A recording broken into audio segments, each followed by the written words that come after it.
ذکر کیا حضرت عبداللہ بن عمر نے حضرت عبداللہ بن مسعود رضی اللہ تعالی عنہ کو یعنی ان کا تذکرہ کیا اور کہا کہ لا ازال احبہ، میں ہمیشہ اس وقت سے ہمیشہ ان سے محبت کر رہا ہوں جب سے میں نے نبی اکرم صلی اللہ علیہ وسلم سے یہ سنا، خذوا القرآن من اربع، قرآن 4 سے پڑھو یا 4 سے حاصل کرو، 4 صحابہ سے، من عبداللہ بن مسعود و سالم و معاذ و ابی بن کعب رضی اللہ تعالیٰ عنہ، 4 سے پڑھو، تو یہ بھی 4 ہیں۔ اس لحاظ سے ان 4 کی خصوصیت ہے، اسپیشلائزیشن ہے، یہ 4 کہ ان سے قرآن حاصل کرو۔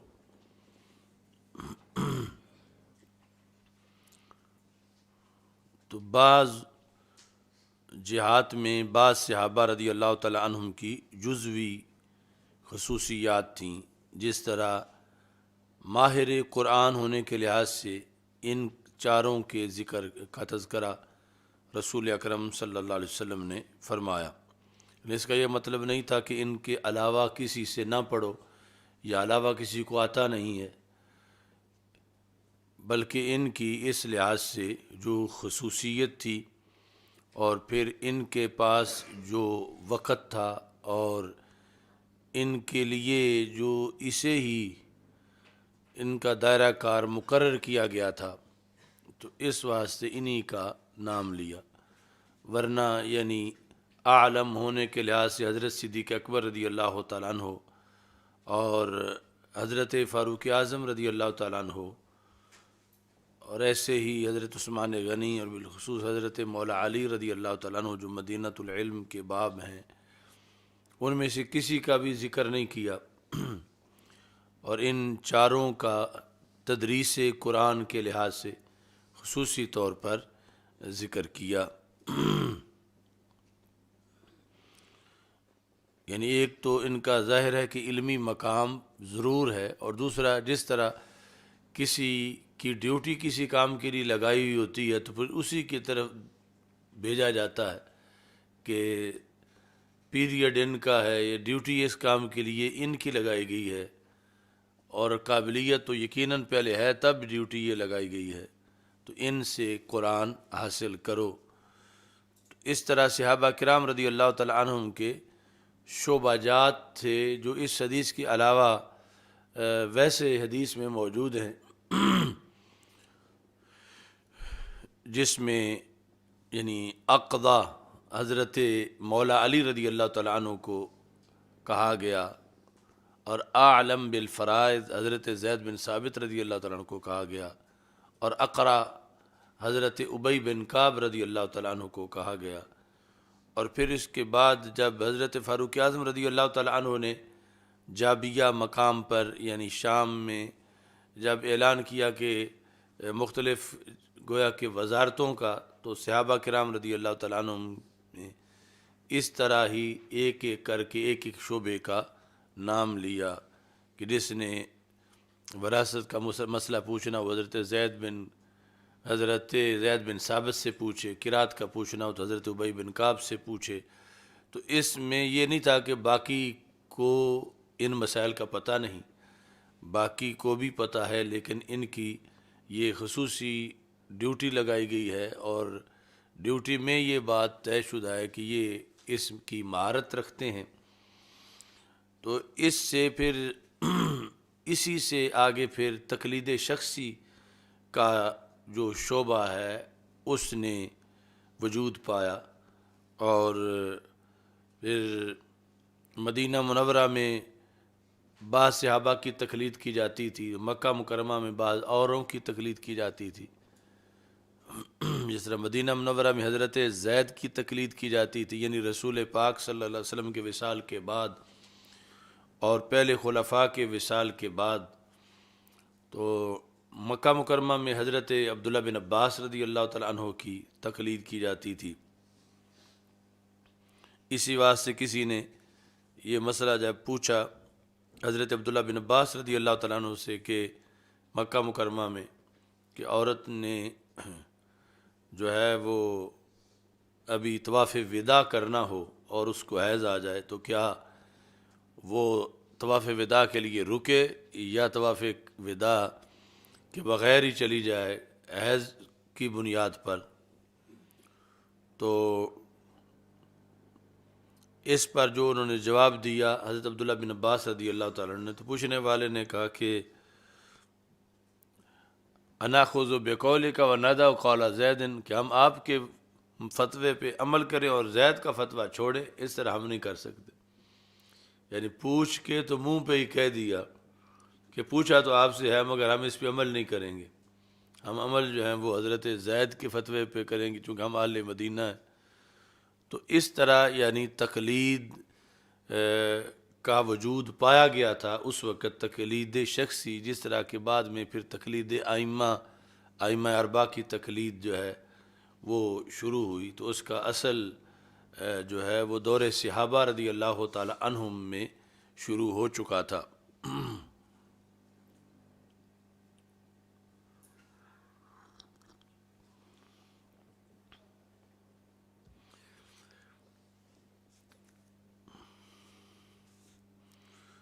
اچھا جی،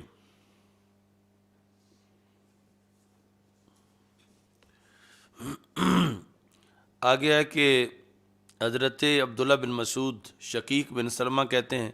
کہ حضرت عبداللہ بن مسعود رضی اللہ تعالیٰ عنہ نے ہمیں خطبہ دیا اور کہا خدا کی قسم لقد اخذت من فی رسول اللہ، فی ہے فم رسول اللہ، میں نے رسول اکرم صلی اللہ علیہ وسلم کے منہ مبارک سے 70 اور کچھ صورتیں حاصل کیں، یعنی درمیان میں کوئی اور وسیلہ نہیں ہے، واسطہ نہیں ہے، میں نے ڈائریکٹ سنا۔ واللہ لقد علم اصحاب النبی صلی اللہ علیہ وسلم انی من اعلامہم، اصحاب رسول صلی اللہ علیہ وسلم یہ جانتے ہیں میرے بارے، ان کا یہ نظریہ ہے کہ میں ان کے اعلم میں سے ایک ہوں۔ من اعلامہم، من اعلامہم بکتاب اللہ، کہ صحابہ میں سے جو کتاب کے سب سے بڑے عالم ہیں ان میں سے ایک میں ہوں۔ یہ حضرت صاحب آ جا کے سر مار رہے ہیں پیچھے، یاد رکھے کرو نا سائیں، بڑے بڑے اہم پروگرام جو غائب ہو جاندے ہیں۔ حضرت چھوٹے صاحب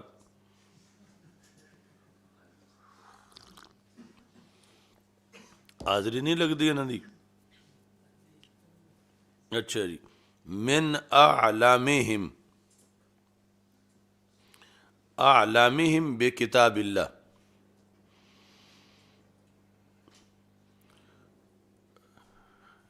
اگر ہوتا نا من اعلامہم، من نہ ہوتا انی اعلامہم بکتاب اللہ، تو پھر یہ تھا کہ سب سے بڑے عالم یہ ہیں۔ تو اب سب سے بڑے جو چند عالم ہیں ان میں سے ایک یہ ہیں، یعنی مطلقاً اعلم کا لفظ جو ہے وہ حضرت صدیق اکبر رضی اللہ تعالیٰ عنہ کے بارے میں بولا گیا، جو شروع میں پہلی جلد میں کتاب العلم میں جب اللہ تعالیٰ کے رسول صلی اللہ علیہ وسلم نے فرمایا ان اللہ خیر عبدا، اللہ نے ایک بندے کو اختیار دیا دنیا اور اس چیز میں کہ وہ جو اللہ کے پاس نعمتیں ہیں، تو اس بندے نے جو اللہ کے پاس ہے اسے پسند کر لیا۔ تو حضرت صدیق اکبر رضی اللہ تعالیٰ عنہ رونا شروع ہو گئے، تو صحابہ کہتے ہیں ہمیں اس دن پتہ نہ چلا کہ یہ کیوں روتے ہیں، لیکن بعد میں کان ابو بکر اعلمنا، ہمیں پتہ چلا کہ ابو بکر ہم سب سے بڑے عالم تھے اور منشا رسول صلی اللہ علیہ وسلم کو جاننے میں ہم سب سے پیش قدم تھے، کہ ہم سمجھ رہے تھے ان اللہ خیر عبدا، سرکار کسی بندے کی بات کر رہے ہیں، تو سرکار دو عالم صلی اللہ علیہ وسلم تو اپنی بات بتا رہے تھے اور اپنے وصال کی خبر دے رہے تھے کہ اللہ نے مجھے اختیار دیا کہ چاہو تو ہمیشہ زمین پہ رہو، چاہو تو میرے پاس آ جاؤ، تو میں نے اللہ کے پاس جانے کو پسند کیا۔ تو ہم کسی اور کی بات سمجھ رہے تھے، اور سیدنا صدیق اکبر اس نقطے کو پا گئے کہ سرکار تو اپنی بات کر رہے ہیں، تو وہاں پر ہے کان ابو بکر اعلمنا، یعنی من نہیں ہے، اور یہاں جو ہے وہ من ہے۔ اور بعض جگہ جو من نہیں ہوتا لیکن من مقدر مانا جاتا ہے، وہ بھی بخاری شریف کے مقام ہیں۔ احب کی جو بحث ہے اس کے اندر انی من اعلامہم بکتاب اللہ وما انا بخیرہم، یہ ہے عاجزی کہ میں ہوں تو سر فہرست چند صحابہ میں سے جن کو سب سے بڑھ کر علم کتاب ہے۔ ویسے تو بعد والوں سے تو ہر صحابی کا علم کتاب بڑا ہے، ہر صحابی کا غیر صحابی پر علمی درجہ بہت بلند ہے، لیکن ان میں سے پھر کچھ مجتہد صحابہ ہیں، مجتہدین میں سے پھر کچھ عالم ہیں، ان عالم میں سے ایک یہ ہیں، اور کہتے ہیں ما انا بخیرہم، لیکن میں سارے صحابہ سے ہی خیر نہیں ہوں، یعنی جو غیر عالم ہیں میں ان سے بھی خیر نہیں ہوں، حالانکہ خیر ہیں کئی وجوہ میں، لیکن عاجزی میں یہ کہہ رہے ما انا بخیرہم۔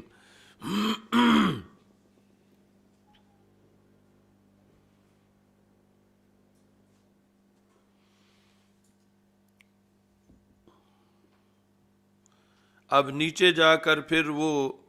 خصوصی طور پر تقلید شخصی کے لحاظ سے جو اصل ہے اس کا ذکر ہے۔ عن ابن عباس، یعنی ایک لائن اوپر،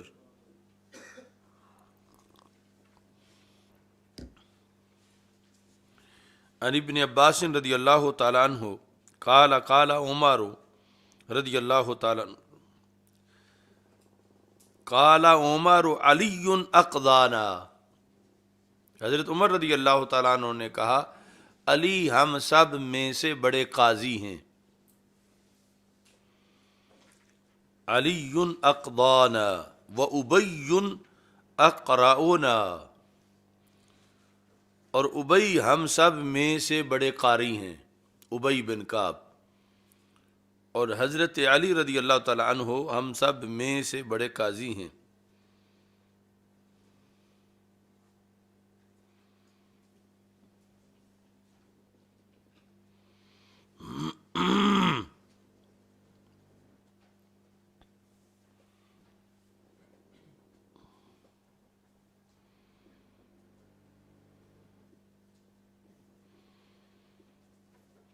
تو یہ موضوع تھا کہ قرآن میں ناسخ منسوخ ہیں، تو کہتے ہیں اگرچہ ابی ہم سب میں سے بڑے قاری ہیں، وَإِنَّ لَنَادَوْا مِن لَحْنِ أُبَيٍّ وَأُبَيٌّ يَقُولُ أَخَذْتَهُ مِن فِي رسول اللہ صلی اللہ علیہ وسلم، ہم بعض چیزیں حضرت ابی رضی اللہ تعالیٰ عنہ کی بیان کردہ چھوڑ دیتے ہیں، حالانکہ وہ کہتے ہیں میں نے رسول پاک صلی اللہ علیہ وسلم کے منہ مبارک سے یہ چیزیں حاصل کی ہیں۔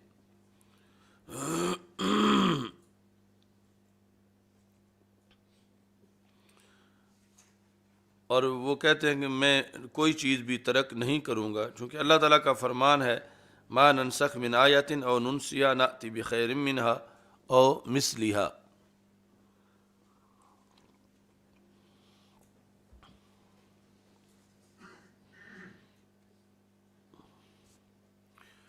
اچھا جی،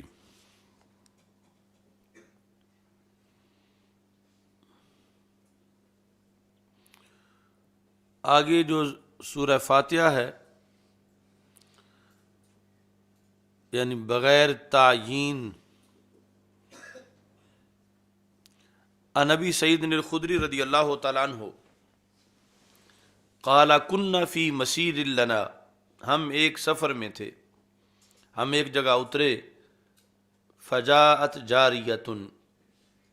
ایک لونڈی آئی، یعنی جہاں ہم صحابہ نے ڈیرا لگایا ہوا تھا تو چلتے چلتے جو 7 قبیلہ وہاں پر مستقل آباد تھا ان کی ایک بچی آئی یا خادمہ آئی، اس نے کہا ان سید الحی سلیم، کہ جو اس پورے قبیلے کا سردار ہے وہ بیمار ہے۔ تو یہ جس طرح یعنی تاکہ بدفعلی نہ ہو جائے تو اصل تھا لدیغن، اس کو وہ ڈسا گیا ہے، کسی بچھو نے یا سانپ نے کاٹا ہے اس کو، لیکن یہ کہ لفظوں کا اثر ہو جاتا ہے تو بیمار والا لفظ بھی نہیں بولتے، سلیم ان صحیح سلامت ہے۔ ان سید الحی سلیم، کہ جو سردار ہے ہمارا وہ بیمار ہے، لیکن بیمار پر سلیم کا لفظ بولا یعنی صحیح سلامت ہے۔ وَإِنَّ نَفَرَنَا غَيَّبٌ، اور ہماری ایک جماعت جو ہے وہ غائب ہے۔ اچھا جی،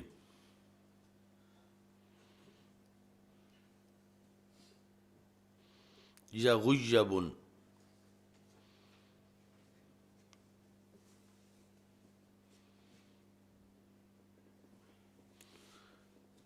یعنی اس میں کہ اسی سلسلہ میں اس کا علاج تلاش کرنے میں سرگرداں ہیں دور دراز تک، اور وہ یعنی مختلف حکیموں طبیبوں کا پتہ کرنے گئے ہوں، اور ادھر تم ڈیرا لگا بیٹھے ہو یہاں مسافر چلتے چلتے۔ فہل منکم راقن، کیا تم میں سے کوئی دم کرنے والا ہے؟ راقن، راقیون تھا رقیہ۔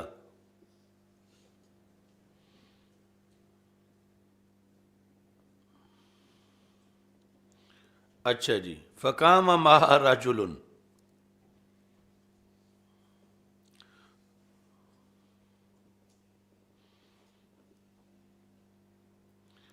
تو اس کے ساتھ ہمارا ایک بندہ اٹھ کے چلا گیا، یعنی ہم صحابہ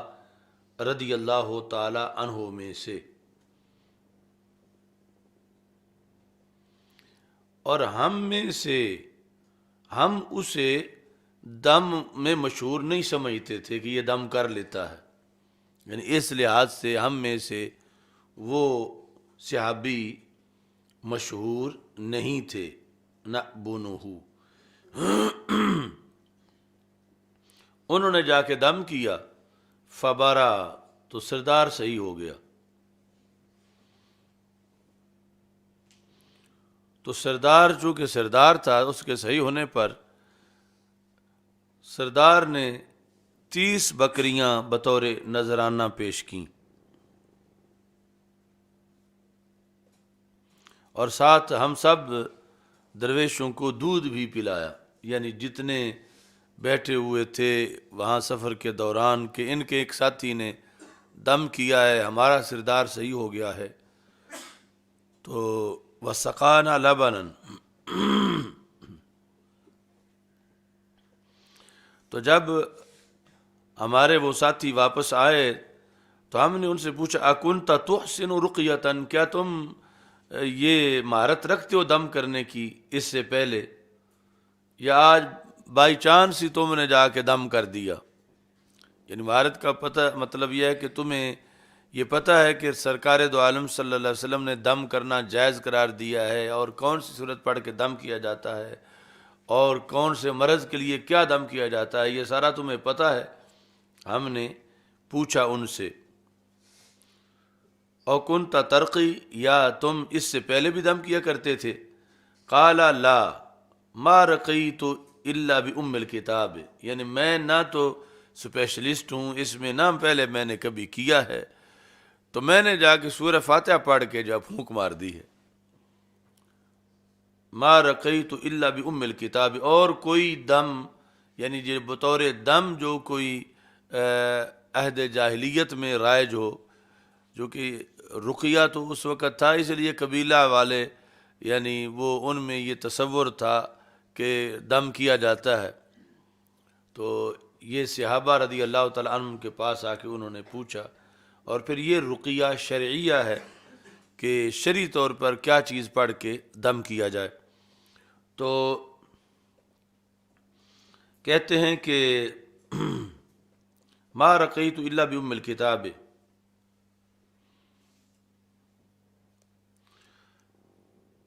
اب دم ہو گیا، بندہ صحیح ہو گیا، آگے نذرانہ بھی مل گیا، تو صحابہ کہتے ہیں کہ ہم نے پھر کہا کہ اب اس سے آگے کوئی بات نہ کرو، واپس جا کے ہم رسول اکرم صلی اللہ علیہ وسلم سے پوچھیں گے۔ تو یعنی یہ عمل بھی صحیح تھا، اور پھر آگے بکریاں لینے کا عمل بھی صحیح تھا، یہ سب رسول اکرم صلی اللہ علیہ وسلم سے ہم پوچھیں گے۔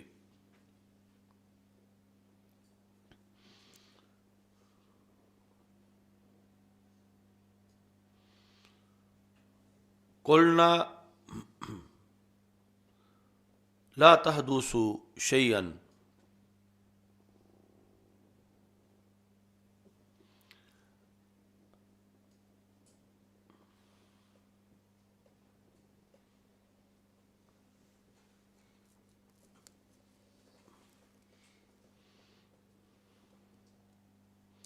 یا زیادہ صحیح ہے کہ اس نے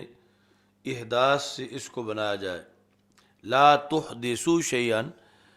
کہ اب آگے اس میں کچھ نہ کرو، نہ باس، نہ یہ کہ بکریوں کو کے گوشت کے کھانے کا عمل، کچھ بھی نہ کرو یہاں تک کہ ہم رسول اکرم صلی اللہ علیہ وسلم سے سوال کریں گے۔ جب ہم مدینہ منورہ آئے، ہم نے نبی اکرم صلی اللہ علیہ وسلم کے سامنے اس کا ذکر کیا۔ فقال وما كان يدريه انها رقیہ، انہیں کیسے پتہ چلا کہ یہ دم والی صورت ہے؟ یعنی اس کو رسول پاک صلی اللہ علیہ وسلم نے برقرار رکھا، اور اس فاتحہ کے ناموں میں سے نام ہی ایک راقیہ بن گیا، دم والی صورت۔ اور دوسرا جو صحابہ کرام رضی اللہ تعالیٰ عنہم کو تھا اس سلسلہ میں کہ یہ نذرانہ جو انہوں نے دے دیا تو اس لحاظ سے کوئی قباحت نہ ہو، تو رسول اکرم صلی اللہ علیہ وسلم نے ان کی دلی تسکین کے لیے یہ بھی فرما دیا کہ اسے تقسیم کرو اور اس میں سے میرا حصہ بھی رکھو، یعنی تاکہ ان کے دل جو ہیں وہ پوری طرح مطمئن ہو جائیں کہ ان بکریوں کے گوشت کے کھانے میں کسی طرح کی کوئی قباحت نہیں ہے۔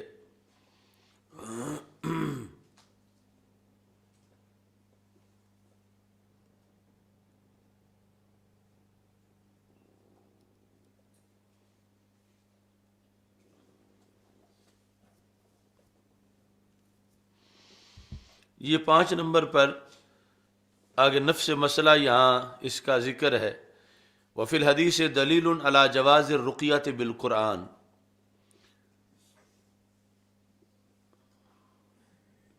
کہ حدیث میں ایک تو یہ دلیل ہے کہ قرآن پڑھ کے دم کرنا جائز ہے، وبذکر اللہ، ایسے ہی قرآن کے علاوہ مطلقاً اللہ کے اسماء پڑھ کے دم کرنا جائز ہے۔ وَأَخْذِ الْأُجْرَةِ عَلَيْهَا، اور اس پر اجرت حاصل کرنا، لأن القراءة والنفس من الافعال المباحة وبه تمسك، تو اس واسطے کہ پڑھنا اور پھونک مارنا یہ دونوں مباح افعال میں سے ہیں۔ قرآن مجید بیچنے خریدنے والوں نے بھی اس سے استدلال کیا، اور ایسے ہی قرآن مجید پڑھنے پر اجرت حاصل کرنا۔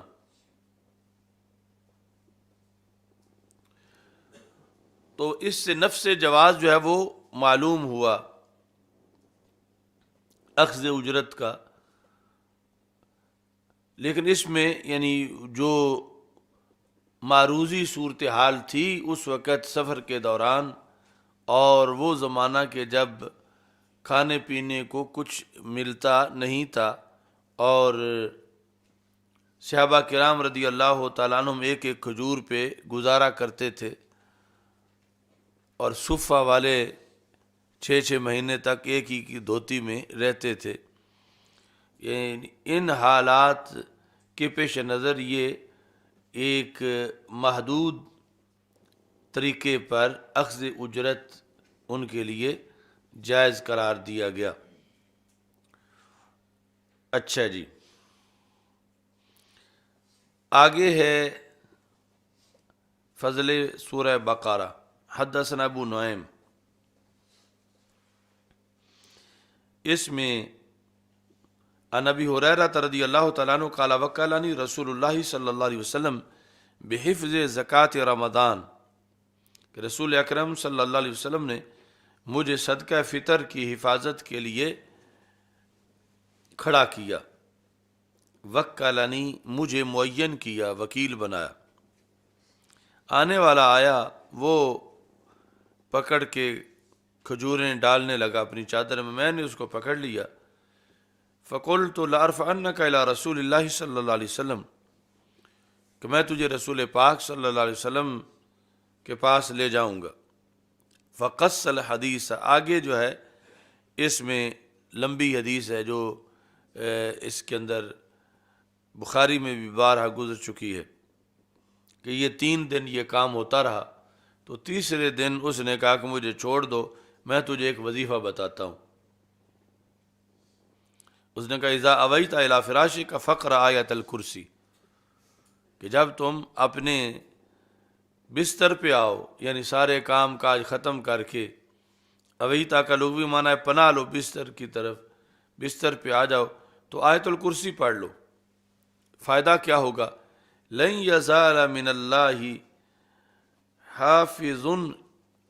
یا دوسرا نسخہ حافظا،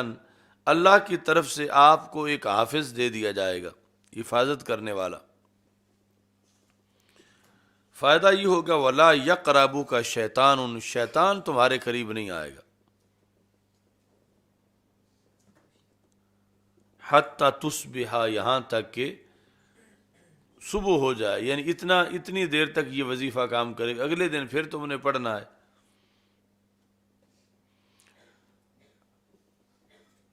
تو فکر آخرت کی یا بدی کے خلاف تقریر کرنے والا جو ہے، ہو سکتا ہے کبھی خود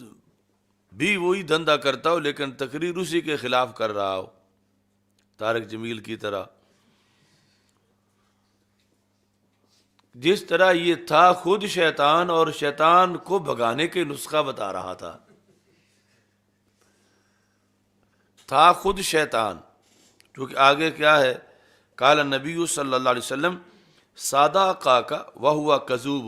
ذاک شیطان، کہ یہ جو آیت الکرسی کا جس نے وظیفہ تجھے بتایا اس نے سچ بتایا، لیکن خود پرلے درجے کا جھوٹا ہے اور خود شیطان ہے۔ اب ظاہر ہے کہ جب یہ وہ بتا رہا تھا کہ شیطان قریب نہیں آئے گا تمہارے، تو سننے والا تو یہ سمجھے گا کہ یہ بندہ شیطان کا بڑا دشمن ہے، اس کی تحریک کی شیطان بگاؤ ہے، کہ ہر کسی کو شیطان سے بچنے کا یہ وظیفہ پڑھا رہا ہے، اور ہے خود شیطان۔ تو اس طرح یعنی بعض لوگ جو ہیں ان کا قول اور ہوتا ہے، فعل اور ہوتا ہے، اتنا قول فعل میں تضاد ہے۔ اب یہ پوچھے بغیر ہی اپنی طرف سے نہیں، اتنا اس کو تڑپ ہے کہ لوگ شیطان سے بچ جائیں، اور یہ وظیفہ بتا رہا ہے، حالانکہ ہے خود شیطان۔ تو اس طرح کے بھی کچھ لوگ ہوتے ہیں خود رافضی اور رفض کے خلاف بظاہر تقریر کر رہے ہیں خود ناسبی اور نسب اور خروج کے خلاف بظاہر تقریر کر رہے ہیں خود وہابی اور بظاہر وہابیت کے خلاف تقریر کر رہے ہیں۔ تو جس طرح کی یہ تھا خود ہی شیطان اور شیطانیت کے خلاف ہی تقریر کر رہا تھا کہ یہ پھر شیطان تمہارے قریب نہیں آئے گا، وہ بڑی خطرناک چیز ہے اور میں چاہتا ہوں تم اس سے بچ جاؤ۔ تو حالانکہ اس دھندے میں بھی کارروائی کر رہا تھا۔ اچھا جی، تو اس سے یہ بھی پتہ چلا کہ قرآن سچا ہے، لیکن درس قرآن دینے والا ضروری نہیں سچا ہو۔ جیسے یہاں درس قرآن دینے والا تو سچا نہیں تھا، لیکن قرآن سچا ہے، اس نے جو درس دیا یہاں وہ درس بھی سچا ہے کہ آیت الکرسی پڑھیں تو بندہ محفوظ ہو جاتا ہے۔ تو اس واسطے یعنی مطلقاً یہ معیار حق نہیں ہے کہ فلاں بندہ چونکہ قرآن پڑھاتا ہے تو اس لیے سچا ہے. قرآن پڑھا کے بھی خود جھوٹا ہو سکتا ہے، یعنی امکان ہے، ضروری نہیں کہ جھوٹا ہو. کبھی تو یہ ہوگا کہ قرآن پڑھاتا ہے اور خود بھی قرآن کے مطابق ہے، سچا ہے عمومی طور پر. کبھی یہ ہے کہ سچا قرآن پڑھاتا ہے مگر خود جھوٹا ہے. تو کسی کا کسی موقع کا عمل،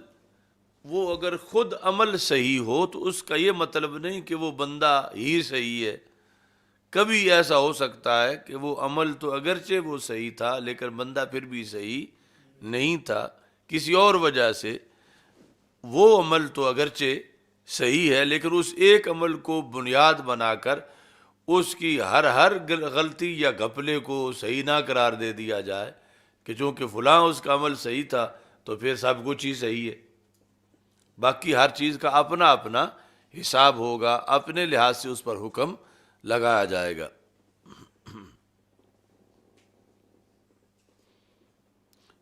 یعنی کوئی بد عقیدہ اگر نعت پڑھ دے تو ہمارے لوگ اس پر ہی لوٹ پوٹ ہو جاتے ہیں. یعنی نعت پڑھنا ایک علیحدہ عمل ہے.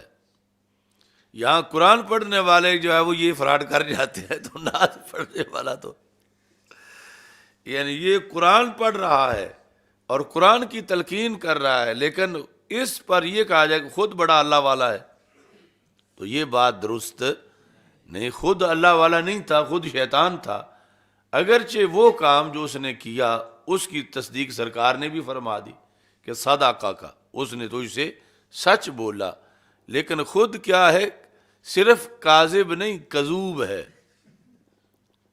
وَهُوَ کذوب فعول ہے،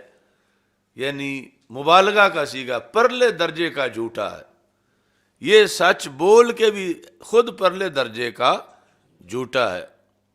تو اس واسطے یعنی بندے کو زندگی میں چیتے کی آنکھ سے بھی زیادہ چمک والی آنکھ لے کر چلنے کی ضرورت ہے کہ چونکہ جی فلاں موقع پر اس نے نعت پڑھی تھی تو اس لیے لہذا وہ صحیح العقیدہ تھا تو پھر ہی پڑھی تھی. تو یہاں عین وہ قرآن کا درس دے رہا ہے اور آیت الکرسی کا مبلغ بنا ہوا اور بچا شیطان سے رہا ہے اور ہے خود شیطان. تو رسول اکرم صلی اللہ علیہ وسلم نے فرمایا صادقہ کا وہوا کذوب، تو بندے کا صادق ہونا یا کاذب ہونا اپنے طور پر یہ فیصلہ علیحدہ ہے. اس کے کسی قول کا صادق ہونا یہ بات علیحدہ ہے. اس میں نسبت مساوات کی نہیں ہے کہ جس کا قول سچا ہے تو وہ خود بھی سچا ہے، جو خود بھی سچا ہے تو اس کا قول بھی سچا ہے. نسبت مساوات کی نہیں. ہو سکتا ہے کہ قول تو سچا ہے مگر خود سچا، اب قول 100% سچا ہے اور خود 100% جھوٹا ہے، خود جو ہے وہ شیطان ہے. یہ اس سال سے پچھلے سال جس دن بسم اللہ پڑھی گئی تھی اس دن کی تقریر سنی تھی نا، جب وہ بلال دیوبندی کے قتل کے بارے میں تقریر کی تھی، ذہن میں ہے؟ یا وہ دوسری طرف وہ جو حنین کی جنگ میں کھڑا تھا فرنٹ لائن پر، کافر مارے بھی تھے لیکن پھر جنمی بھی تھا. تو اس واسطے ان چیزوں کو ذہن میں رکھنے کی ضرورت ہے اور یہ اہم مواقع پر انہی سے ہی فیصلہ کیا جا سکتا ہے.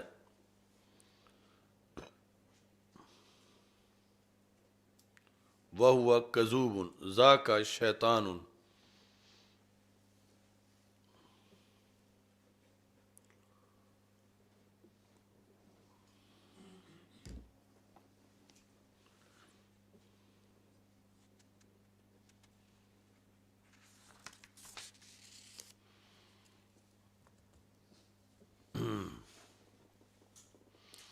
آگے یہ ساری تمہاری رمضان کی تقریریں ہیں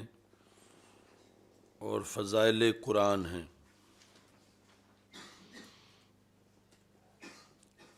50 پہ نیچے باب و نزول السکینۃ والملائکہ عند قراءت القرآن، قرآن پڑھنے کے وقت سکینہ کا نازل ہونا اور ملائکہ کا۔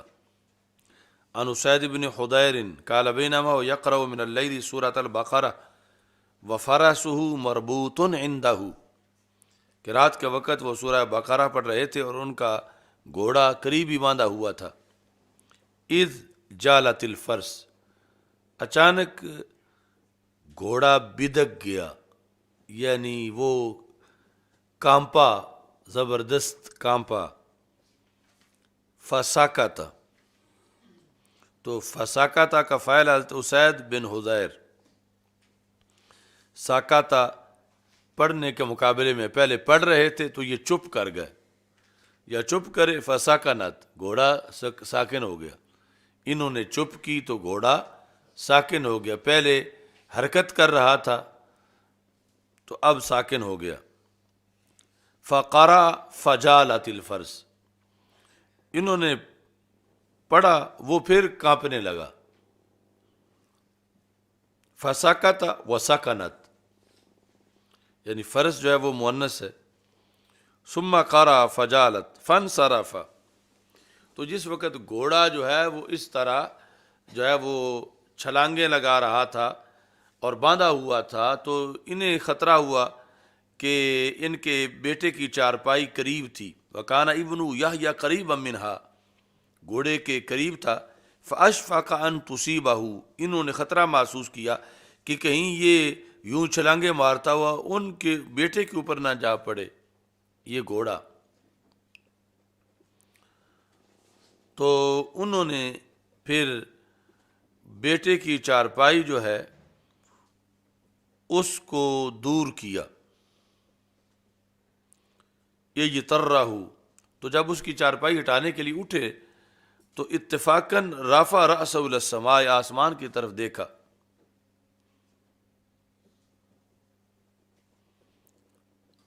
تو جب آسمان کی طرف دیکھا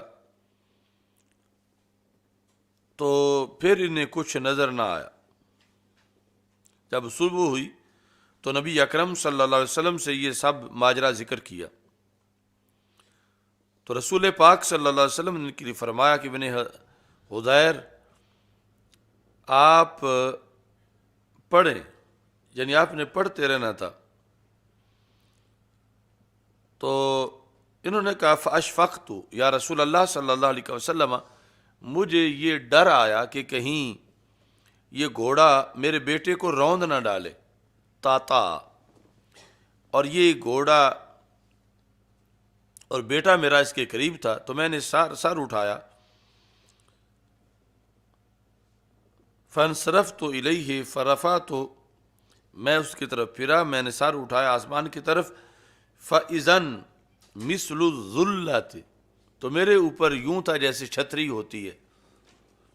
ایک چھتری تھی نور کی، فیہا امثال المصابیح، اس میں چھتری میں یوں تھا جس طرح کے چراغ جل رہے ہیں۔ تو میں نے اب یہ چاہا کہ میں باہر نکل کے پڑوسیوں کو بھی بتاؤں کہ یہ کیا چیز ہے۔ فخرجت حتی لا اراہا، جب میں باہر نکلا تو کچھ بھی نہیں تھا۔ قال وتدری وما ذاک،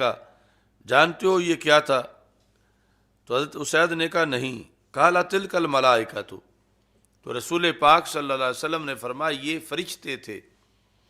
یعنی جو چھتری کے اندر تجھے وہ چراغ نظر آ رہے تھے یہ ان کے نوری چہرے تھے فرشتوں کے۔ دنت لصوتے کا، یہ تمہاری آواز سن کے قریب آئے تھے۔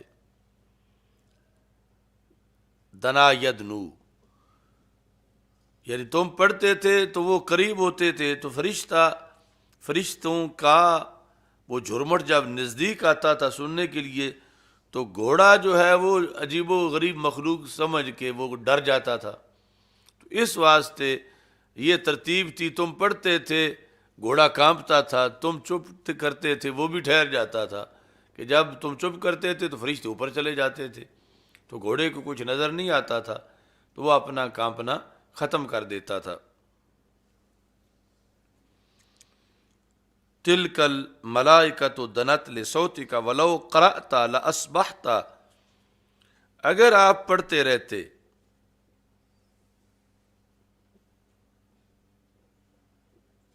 تو آپ کی صبح یوں ہوتی، یا دوسرا پڑھا جا سکتا اصبحت، پھر فرشتوں کی صبح یوں ہوتی، ینظر الناس الیہا، کہ لوگ انہیں دیکھ لیتے، لا تتوارا منہم، کوئی بھی ان میں سے نہ چھپتا، یعنی اب تو تم نے بند کیا تو سارے چھپ گئے، ورنہ یہ موقع آ گیا تھا کہ دن دہاڑے لوگ اپنی آنکھوں سے فرشتے دیکھ لیتے۔ اگر تم پڑھتے رہتے تو وہ اس طرح آئے ہوئے تھے کہ انہوں نے واپس نہیں جانا تھا۔ ینظر الناس الیہا لا تتوارا منہم، ان میں سے کوئی بھی چھپنے والا نہیں تھا۔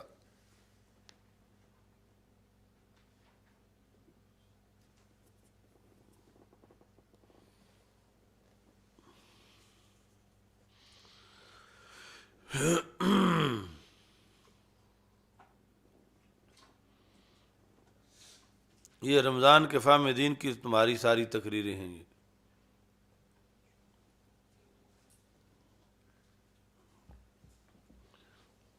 اچھا جی، اگلا جو ہے وہ حدثنا مسدد 51 پر،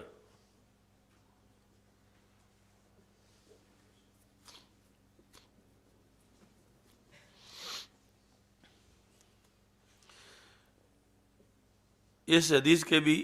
بہت سے ترجمۃ الباب ہیں، یعنی بہت سے موضوعات پر یہ بیان کی جا سکتی ہے۔ ان النبی صلی اللہ علیہ وسلم قال، سمیعت، اپنا عبداللہ بن دینار کہتے سمیعت ابن عمر ان النبی صلی اللہ علیہ وسلم قال انما آجالکم فی آجال من خلا من الامم، جو امتیں گزر گئیں اور ساری گزر گئیں، ہم آخری ہیں، تو تمہاری مدت اور ان کی مدت کی مثال، کہ ان کی عمریں کتنی تھیں، ان کا زمانہ کتنا تھا اور تمہارا زمانہ کتنا ہے، یہ یوں ہے کما بین صلاۃ العصر و مغرب الشمس، کہ باقی ساری امتیں عصر تک پہنچی ہیں اور تمہارا زمانہ عصر سے مغرب تک کا ہے، مغرب سورج غروب ہو جاتا ہے، اب اس کے بعد امت کوئی نہیں ہے، تم آخری امت ہو۔ تو اس لحاظ سے یہ ختم نبوت بھی اس کا عنوان ہے کہ چلتے چلتے امتیں بالآخر آخری امت حضرت عیسیٰ علیہ السلام کی جو ہم سے پہلے آخری تھی وہ عصر تک پہنچی، اب عصر سے آگے مغرب تک کا وقت اس امت کے ہے، اور مغرب پر دن ختم ہو جاتا ہے اور آگے کوئی امت نہیں ہے، یہ آخری امت ہے۔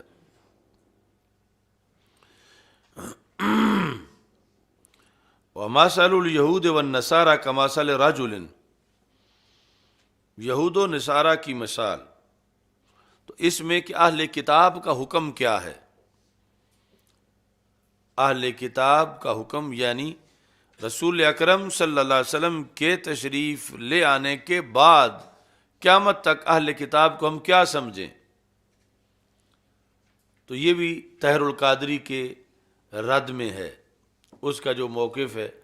کہ وہ اہل ایمان ہیں،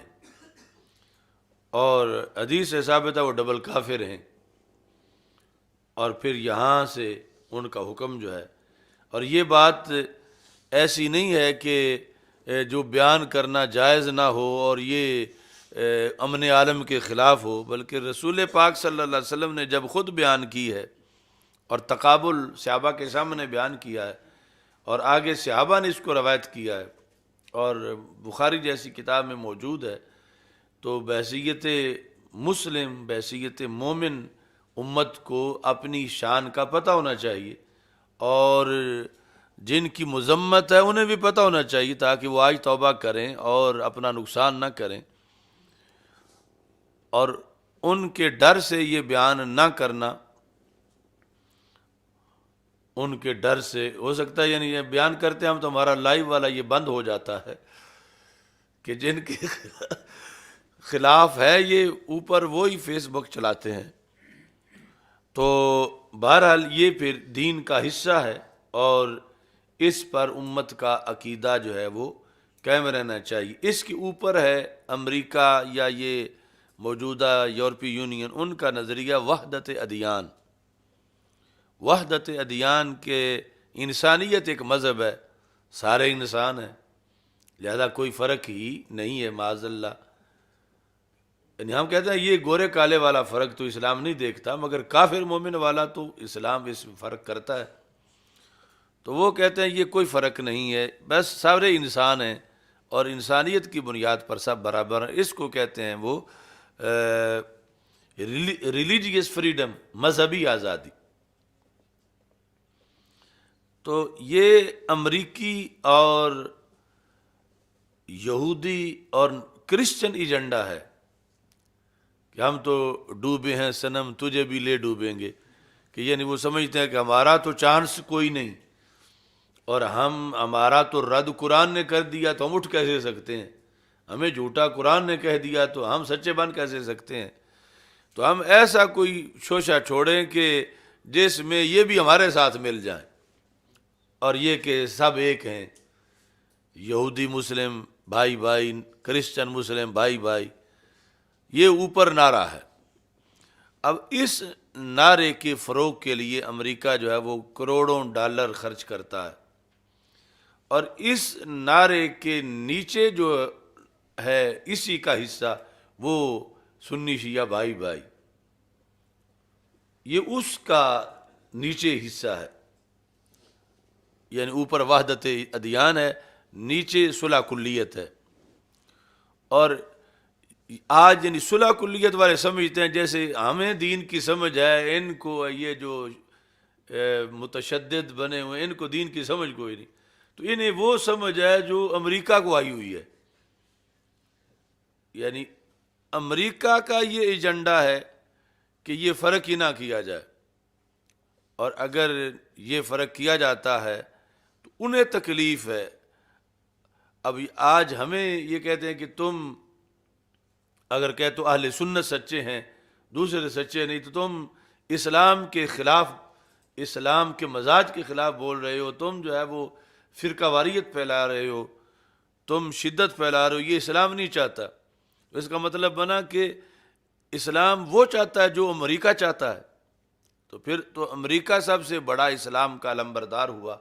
کہ امریکہ اوپر سے حکم دیتا ہے کہ یہ کوئی فرق نہ کرو کہ یہ مسلم ہے یہ غیر مسلم ہے. ریلیجیس فریڈم ہے اس کا، ہر سال کا امریکہ کا جو پاکستان کے لیے لائحہ عمل چھپتا ہے اس میں وہ کہتا ہے کہ پاکستان میں ریلیجیس فریڈم نہیں، تو اس کو چاہیے کہ یہ ریلیجیس فریڈم بنائے. ریلیجیس فریڈم کے لیے کیا کرے کہ یہ قادیانیوں کو بھی اتنا ہی حق دے جلسے کرنے کا عام چوکوں میں جتنا کہ مسلمان کرتے ہیں. اور قادیانیوں کے ساتھ ہی دوسرا جملہ وہ ہر جگہ کرتے ہیں کہ شیعہ کو بھی اتنی حق دیا جائے جتنا دوسروں کو دیا جاتا ہے. یہ شیعہ کے ساتھ اقلیت کا سلوک کیا جا رہا ہے. تو امریکہ کو یہ درد کیوں ہے؟ یعنی اس کو جیسے یہ درد ہے کہ یہودی اور کرسچن کو بھی مسلم کے برابر سمجھا جائے، ایسے اسے وہ یہ درد ہے قادیانی اور شیعہ کو بھی مسلم کے برابر سمجھا جائے. تو یہ اس کا کیوں درد ہے یہ؟ اور پھر جو اس کا اوپر والے لیول پہ ہے وہ آدھا ان کو نیچے والے لیول پہ کیوں ہے؟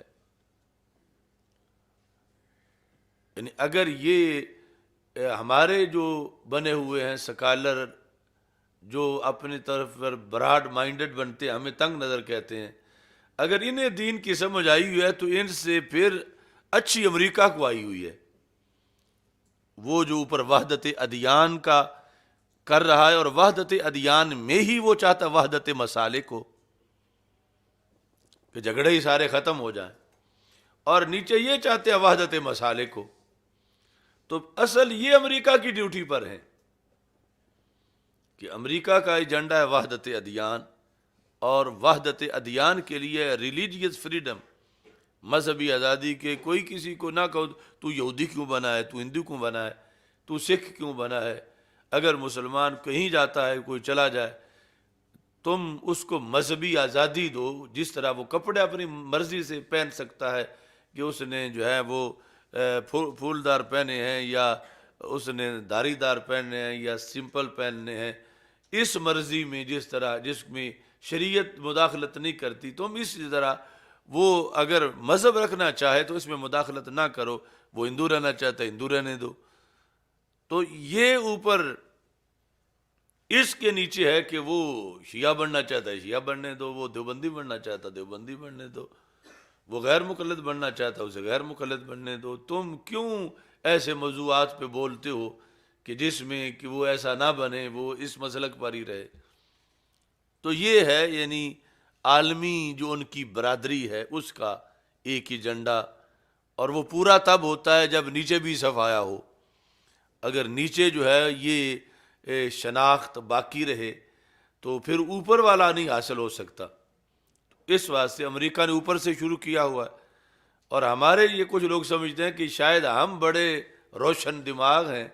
اور باقی جو ہیں تنگ نظر ہیں، چھوٹی چھوٹی گلیوں میں رہتے ہیں، ہم کھلے جہازوں میں رہتے ہیں، تو ان کو پتہ نہیں۔ تو اس طرح کر کے دانستہ یا نادانستہ وہ امریکہ کی بولی بولتے ہیں، اور اوپر جو یورپی یونین کی بولی ہے وہ بولتے ہیں، اور یہ کہ سب ایک جیسے ہیں، کوئی فرق نہیں۔ اس پر آ کر پھر آگے ساری تباہی پھیری جا رہی ہے، جبکہ اسلام اول سے آخر تک اس فرق کو واضح کرتا ہے۔ قرآن اول سے آخر تک، حدیث شریف اول سے آخر تک، اور ساری امت 14 صدیوں میں اس فرق کو واضح کرتے آئی ہے۔ اسی واسطے وہ جو تم نے صحیح مسلم میں پڑھا، ان کانوا من اہل السنت فیؤخذ حدیثہم، اگر کسی کی سند کے رجال سنی ہوں گے تو پھر وہ سند حدیث پڑھی جائے گی، ورنہ حدیث قبول نہیں کی جائے گی۔ اس بنیاد پر مطلب ہماری سنی کانفرنس کو ایک یعنی امریکہ تک کو تکلیف ہے کہ یہ سیکشنلزم اور فرقہ واریت پھیلا رہے ہیں پاکستان میں۔ یہ کوئی ایک فرقے والے ان کو کیوں وہ اپنے نام سے ایسا کرتے ہیں؟ سارے برابر ہیں، سب ایک جیسے ہیں،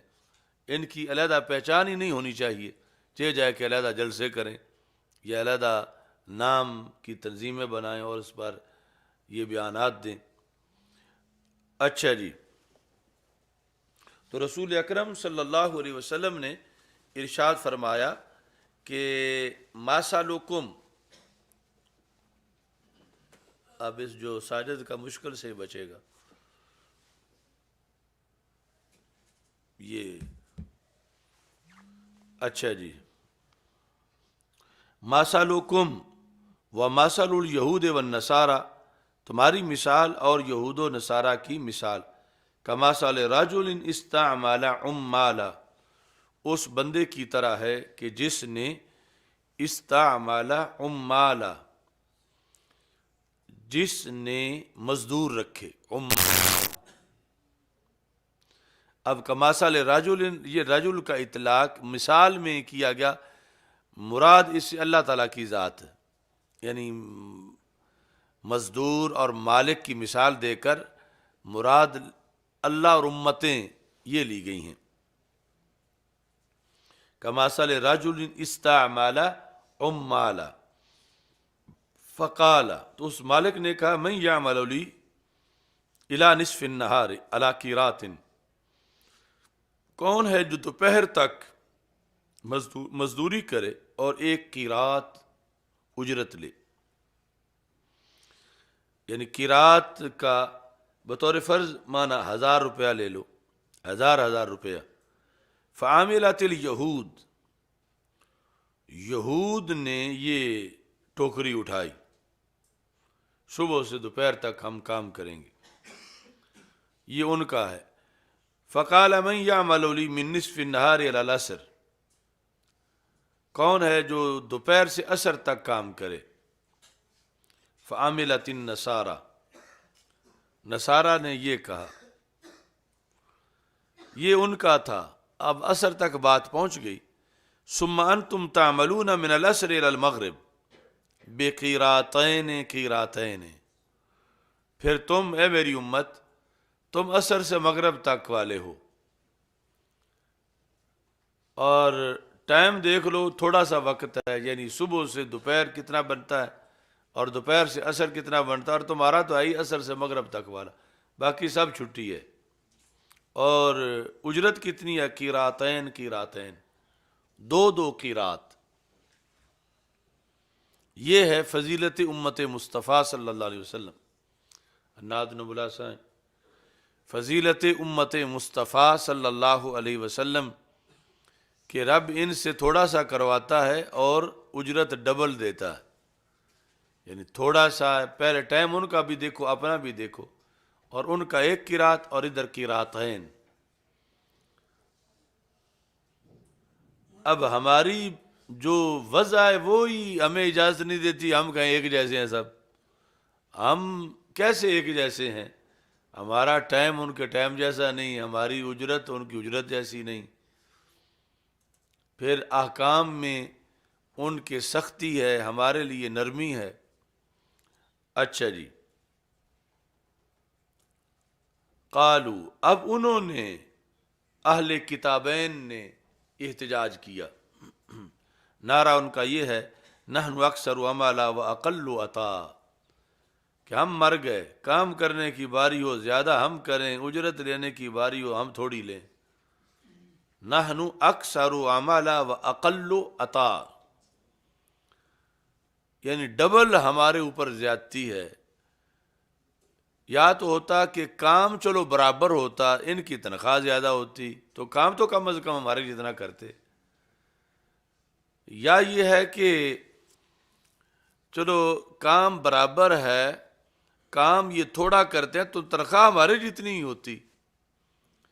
ان کی تنخواہ ڈبل ہے۔ یعنی ہمیں تو مطلب انہوں نے کہا کہ دوہرا ہمیں چبھن ہے،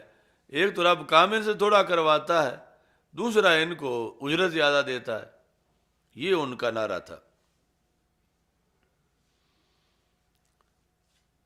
تو اللہ تعالیٰ نے نظام عدل رکھا ہے، رب نے بلا لیا ان کو کہ تم جواب دو، یہ جو تم دوہرا اعتراض کر رہے ہو، حل ظلمتکم من حقکم، کیا میں نے تمہارا جو حق ہے اس کے لحاظ سے تم پہ ظلم کیا کہ حق تمہارا ہو اور میں ان کو دے دوں؟ کیا میں نے ایسا کیا؟ قالوا لا، تو انہوں نے کہا نہیں، ایسا تو نہیں کیا، حق کے لحاظ سے تو نے ظلم نہیں کیا۔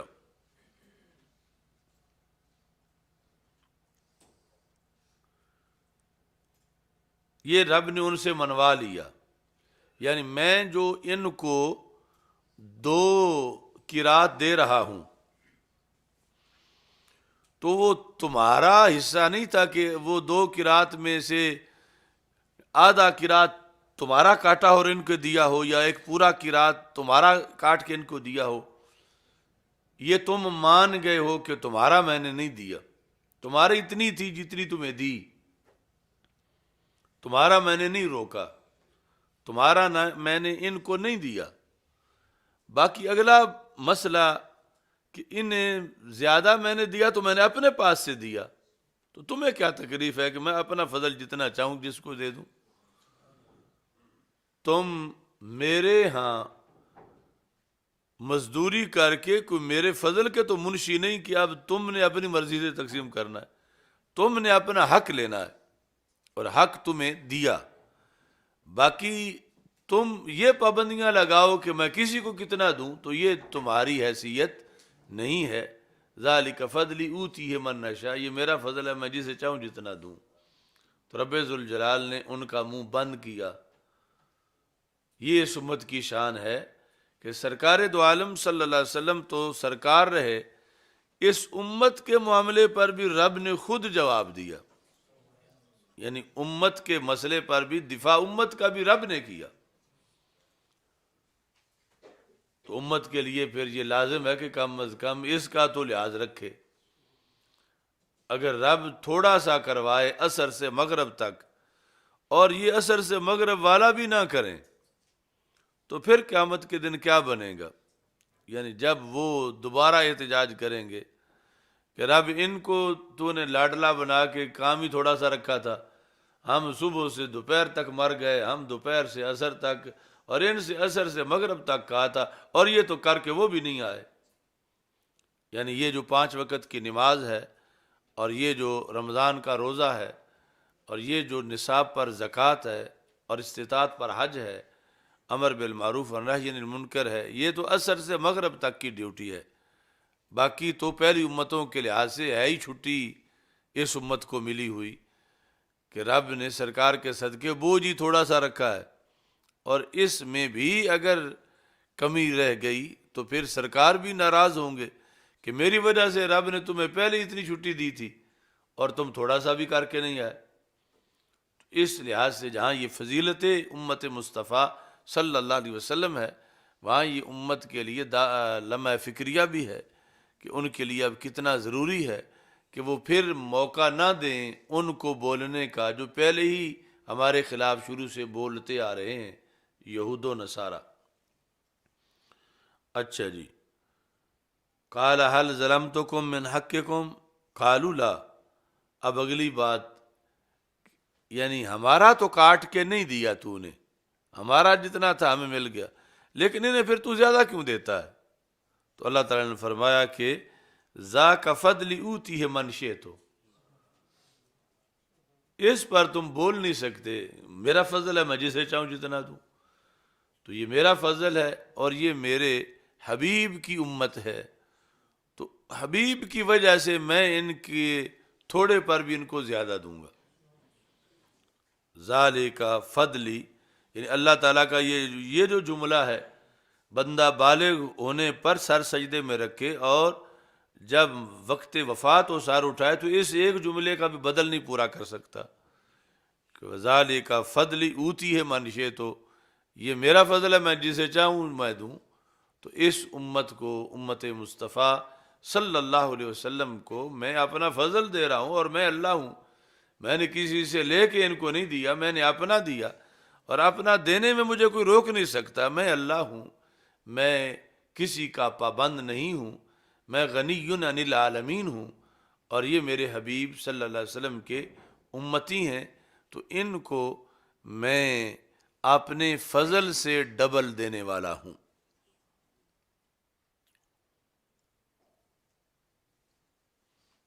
یہی حدیث ایک اور انداز سے بھی موجود ہے اسی کتاب الصلاۃ میں، اور انداز سے یہ ہے کہ یعنی یہاں تو یہ ہے نا کہ فکس تھا کہ کام کرنا ہے دوپہر تک، فکس تھا کہ کام کرنا ہے دوپہر سے عصر تک، اس میں یہ ہے کہ رب نے بغیر فکس کرنے کے،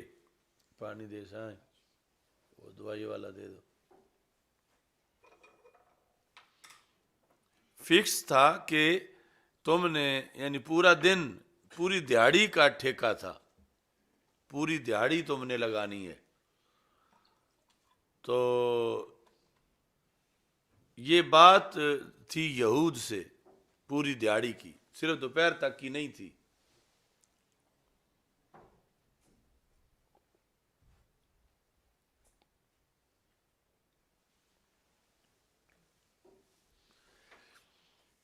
تو جب دوپہر تک وہ کام کرتے پہنچے تو سارے لیٹ گئے۔ اللہ تعالیٰ نے کہا کہ کام کرو، پوری دیہڑی کی بات ہوئی ہے اور ابھی دوپہر ہوئے ہیں، انہوں نے کہا ہم سے نہیں ہوتا۔ تو اللہ تعالیٰ نے کہا سیانے بنو، یعنی کیوں اپنا نقصان کرنا چاہتے ہو کہ اب تو تمہیں اس آدھے دن کی اجرت نہیں ملے گی، کیونکہ بات ہی پورے دن کی ہوئی ہے، تو پورے دن کرو گے تو پھر اجرت ملے گی، ورنہ آدھے دن کی نہیں ملے گی، کیونکہ آدھے دن کی تو بات ہی نہیں ہے۔ تو انہوں نے کہا ملے یا نہ ملے ہم سے اب کام نہیں ہوتا۔ اللہ تعالیٰ نے پھر سمجھایا، انہوں نے کہا اپنی اجرت پاس رکھ، ہم کام نہیں کریں گے۔ اب یہ فارغ ہو گئے، اللہ نے کہا دفع ہو جاؤ پھر۔ تو آگے دوسری قوم بھرتی کی، ان سے بھی یہ تھا کہ ان کو اللہ تعالیٰ نے فرمایا کہ یہ جو دن کا پہلا حصہ ہے نا، اس کی بھی تمہیں مل جائے گی اجرت، اب باقی پورا دن جو ہے دوپہر سے یہ تم نے کام کرنا ہے۔ یہ بڑے خوش ہو کے آئے کہ آدھا تو کیا کرایہ مل گیا ہے، اس کی تنخواہ ہمیں ملے گی، آدھا آگے ہم۔ عصر کو پہنچے تو یہ بھی لیٹ گئے اور یوں بیٹھے کہ اٹھنے کے قریب نہیں آ رہے تھے۔ انہیں اللہ تعالیٰ نے بڑا سمجھایا کہ تم کام کرو، اپنا جو پورا تم نے طے کیا ہوا ہے مغرب تک، تو پہلوں کا بھی اجر لو، اپنا بھی لو۔ تو انہوں نے کہا نہیں، تو اپنا اجر پاس رکھ، ہم سے کام نہیں ہوتا۔ یعنی یہاں تک پہنچے تیسری بار میں کہ ہمیں ضرورت ہی نہیں تیری تنخواہ کی، جو تو ہمیں دینا چاہتا ہے تو تو پاس رکھ۔ اللہ نے فرمایا دفع ہو جاؤ۔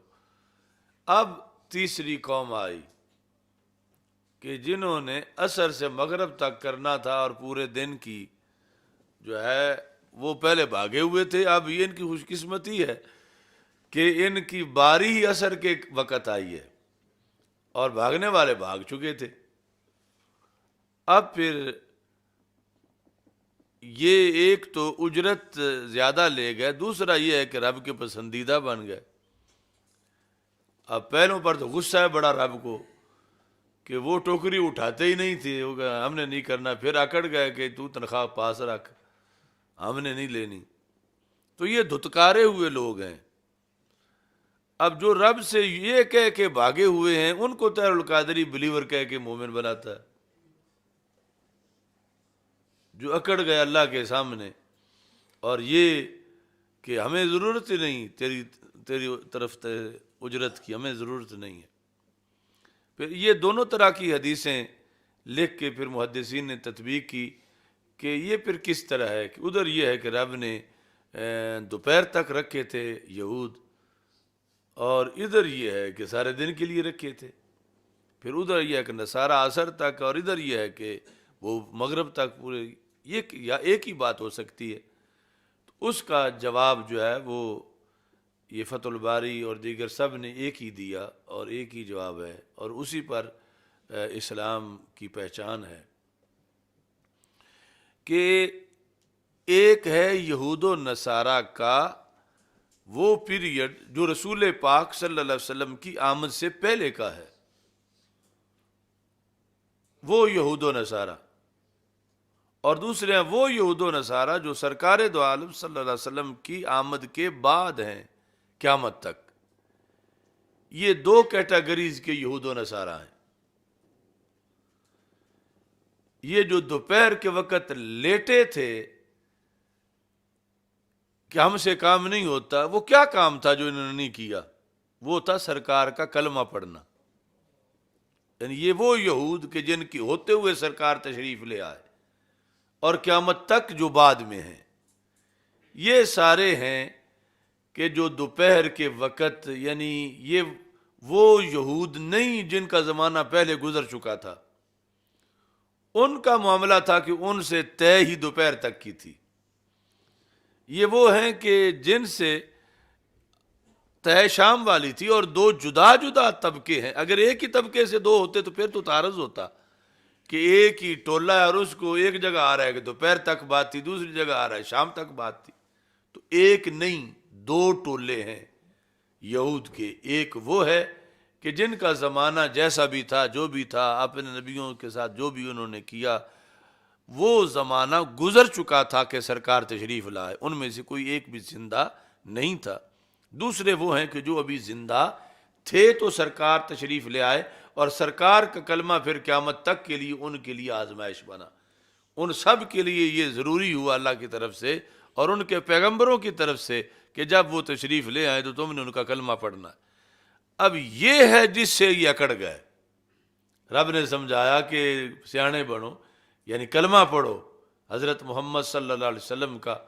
اور یہ کہ پھر تم اجرت تب ملنی ہے ان کا کلمہ پڑھنا، ورنہ تجھے کچھ نہیں ملنا۔ انہوں نے کہا ہم نے کلمہ نہیں پڑھنا، معاذ اللہ، اجرت نہ دے۔ اب رب سے یہ کہہ کے بھاگے ہوئے ہیں، اور یہ فائنل اللہ کے ریکارڈ میں موجود ہے، اور طاہر القادری یہ سب کچھ ختم کرنا چاہتا ہے۔ یعنی جو بھاگے ہوئے ہیں ان کو دوبارہ یہ قرار دیتا ہے کہ اللہ کے دربار کے مطیع ہیں، اور یہ کہ اللہ کے دربار میں ان کی سروس بحال ہے، رب نے ان کو اجرت دینی ہے، اور اللہ ادھر سے ان کو دفع کر چکا ہے۔ اور اجرت لینے کے لیے شرط لگائی کلمہ پڑھ لو تو ٹھیک ہے، میرے محبوب کا کلمہ پڑھو تو پھر تمہیں نوکری مل جائے گی، بلکہ تمہیں ڈبل اجرت ملے گی۔ آمنا بنبیہ و آمنا بمحمد صلی اللہ علیہ وسلم، جو بخاری شریف میں ہے۔ تو یہ جو کیٹاگری ہے، ایسے ہی نصارہ کی بھی دو قسمیں ہیں، ایک وہ جو رسول پاک صلی اللہ علیہ وسلم کی آمد سے پہلے آ کے جا چکے تھے، تو ان کا معاملہ وہ ہے، اگر انہوں نے اپنے تحریف سے پہلے کتاب کے مطابق عمل کیا تو انہیں اجرت ملے گی۔ لیکن رسول پاک صلی اللہ علیہ وسلم جب تشریف لے آئے، اعلان نبوت فرما دیا، اب جو اس وقت روئے زمین پر نصارہ زندہ تھے جن تک یہ دعوت پہنچی، اس وقت سے لے کر قیامت تک جتنے ہیں ان سب کے لیے یہ شرط ہے کہ وہ کلمہ پڑھیں رسول پاک صلی اللہ علیہ وسلم۔ اگر کلمہ پڑھیں گے تو نوکری مل جائے گی، اگر نہیں پڑھیں گے تو ان کا وہ کلمہ بھی معتبر نہیں ہوگا جو وہ سمجھتے ہیں کہ ہم اپنے نبی کا پڑھ رہے ہیں۔ تو اس بنیاد پر اللہ کے دربار سے وہ فارغ ہیں، اور یہ کہتا ہے کہ نہیں، رب کے دربار میں ہی کھڑے ہیں اور اللہ کا حکم مان رہے ہیں، اور سرکار فرماتے ہیں کہ وہ فارغ ہیں، میرا کلمہ پڑھیں گے تو پھر ان کو داخلہ ملے گا، اگر اپنے ضد پہ اڑے رہیں گے تو انہیں کچھ نہیں ملے گا۔ تو یہ دونوں طرح کی احادیث میں تطبیق ہے۔ اہل کتاب دو طرح کے ہیں، ایک طرح کے جو ہیں ان کے لحاظ سے دوپہر اور عصر والی، اور پھر اس پر اس امت کی فضیلت ہے، اور دوسری طرح جو ہے یہ وہ ہیں جو سرکار کے آنے کے بعد کے ہیں، ان کے لیے کوئی دوپہر تک کا بھی اجر نہیں، ان سے بات ہی شام تک کی ہے، ان کے لیے کوئی عصر تک کا اجر نہیں، ان سے بات ہی شام تک کی تھی اور انہوں نے وہ کلمہ نہیں پڑھا، لہذا یہ کچھ دوپہر کو بھاگے کچھ عصر کو بھاگے، تو یہ بھاگے ہوئے لوگ ہیں، اور ان کا کوئی بھاگا ہوا ہی ساتھ دے سکتا ہے۔ تو آگے جو ہے وہ مکمل جو دن ہے اس کے لحاظ سے یہ ہے کہ ان کو دعوت ہے، اس لیے ہے کہ ان کی تذلیل کرو تاکہ انہیں یہ ہو کہ ہمیں عزت تب ملنی ہے جب ہم نے رسول پاک حضرت محمد صلی اللہ علیہ وسلم کا کلمہ پڑھنا۔ یعنی حضرت عمر رضی اللہ تعالی عنہ نے کہا کہ ہمیں ذمیوں پر ظلم سے منع کیا گیا ہے مگر ان کی تذلیل کا حکم دیا گیا ہے، حتی یعطوا الجزیۃ عن ید وہم صاغرون، صاغرون ہے ذلیل، کہ یہ جزیہ اس حالت میں دیں کہ یہ ذلیل بھی ساتھ ہوں، تو پھر جزیہ قبول ہوگا۔ محض پیسے اسلام نہیں چاہتا، اسلام اس طرح چاہتا ہے کہ یہ اپنا جزیہ دیں اور ذلیل ہو کے دیں، کہ امیر المومنین یا گورنر جو ہے وہ تخت پہ بیٹھے کرسی پر، اور یہ آگے گھٹنوں کے بل بیٹھ کے اس طرح اپنا جزیہ پیش کریں، اور وہ ان کی گردن پہ تلوار رکھے اور پھر جزیہ وصول کرے۔ یہ حکم ہے شرعی ان کے جزیہ کا، تاکہ انہیں پتہ چلے کہ ہمیں عزت تب ملنی ہے جب ہم نے کلمہ پڑھنا ہے۔ سمجھ آ رہی ہے نا سائیں؟ اچھا جی، اب یہاں سے پھر نماز عصر کا وقت بھی حنفی ثابت ہوا، نماز عصر حنفی، چونکہ اگر عصر ایک مثل پہ شروع ہو جائے، عصر ایک مثل پہ شروع ہو جائے تو پھر نصارہ کا یہ اعتراض ڈبل بن ہی نہیں سکتا، یہ دونوں طبقوں کا ڈبل اعتراض تھا کہ ہمارا کام زیادہ ہے، ہماری تنخواہ تھوڑی ہے، تو اگر عصر وہابی عصر لی جائے تو پھر اللہ تعالیٰ ویسے فرماتا تم بک بک کر رہے ہو، کیسے تمہارا کوئی وقت زیادہ ہے، تمہارا برابر ہے۔ یعنی 2:30 بجے 5 بجے اگر جو ہے وہ سورج غروب ہوتا ہے اور 2:30 بجے پر مثال کے طور پر وہ پہلی مثل والے اذانیں پڑھ دیتے ہیں تو پھر 2.5 گھنٹے کام ہوا۔ یعنی یہ ہوگا کہ جب زور ختم ہوئی وہابی زور اور عصر شروع ہو گئی وہابی عصر، تو اب نصارہ کا 12 بجے سے 2:30 بجے تک اور مسلمانوں کا 2:30 بجے سے 5 بجے تک۔ اب جب وہ کہتے کہ ما لنا اکثر و ہمارا ہم تمہارے کے کام کر کر کے ہمارا وقت زیادہ بنتا ہے، تو رب فرماتا تمہارا تو برابر بنتا ہے کہ 2.5 گھنٹے تم کام کر رہے ہو، تم کیسے کہتے ہو تم زیادہ کر رہے ہو؟ اللہ نے یہ مانا کہ ٹائم زیادہ تمہارا بنتا ہے اور اجرت بعد والوں کی زیادہ ہے، لیکن یہ میرا فضل ہے، میں جسے چاہوں جتنا دوں، میری مرضی ہے، میں ان سے تھوڑا کراؤں یا زیادہ کراؤں، میں اللہ ہوں، میری مرضی ہے، میں ان کو تنخواہ جتنی دوں، تم کون ہوتے ہو اس میں مداخلت کرنے والے؟ تو اعتراض جو ڈبل ان کا مانا گیا، آگے جواب تذالک فضلی، تو یہ ڈبل اعتراض تب بن سکتا ہے جب اذان حنفی لی جائے، تو پھر ان کا ڈبل اعتراض ہے کہ حنفی کے مطابق جو ہے وہ ایسے موسم میں، جس طرح مثال کے طور پر جا کے 5 بجے غروب ہے اور 3:30 یا 3:45 اذان ہے، تو اب جو ہے وہ عصر حنفی کی بنیاد پر بعد میں عصر سے مغرب تک ٹائم تھوڑا بچے گا اور نصف النہار سے عصر تک زیادہ بنے گا، تو پھر اعتراض ان کا درست ہے۔ تو یہ تو عصر حنفی تو ہم تو پہلی امتوں میں بھی جا کے نکال کے لے آئے کہ آج ہی اذان ہماری صحیح نہیں، پہلی امتوں میں بھی یہی رائج تھی، یعنی پہلی امتوں کا جو بنا ہوا ہے اس سلسلہ کے اندر کیلنڈر، وہ بھی ہماری حمایت کر رہا ہے کہ اگر اس وقت عصر وابیوں کے مطابق شروع ہوتی تو رب ان کو ناراض ہوتا ہے اس بات پر کہ تم میرے سامنے جھوٹ بول رہے ہو، تم کہتے ہو ہم کام زیادہ کرتے ہیں، کب تم زیادہ کرتے ہو؟ تم تو برابر کرتے ہو۔ تو اللہ تعالیٰ نے مانا کہ تم زیادہ کرتے ہو، لیکن میں تم سے زیادہ کرواؤں گا، ان سے تھوڑا کرواؤں گا، یہ میں اللہ ہوں، میں نے جیسے چاہنا میں نے کرنا، تمہیں میں 1 قرات دوں گا، انہیں 2 دوں گا، یہ میری مرضی ہے، میرا فضل ہے۔ تو یہ اس وقت سے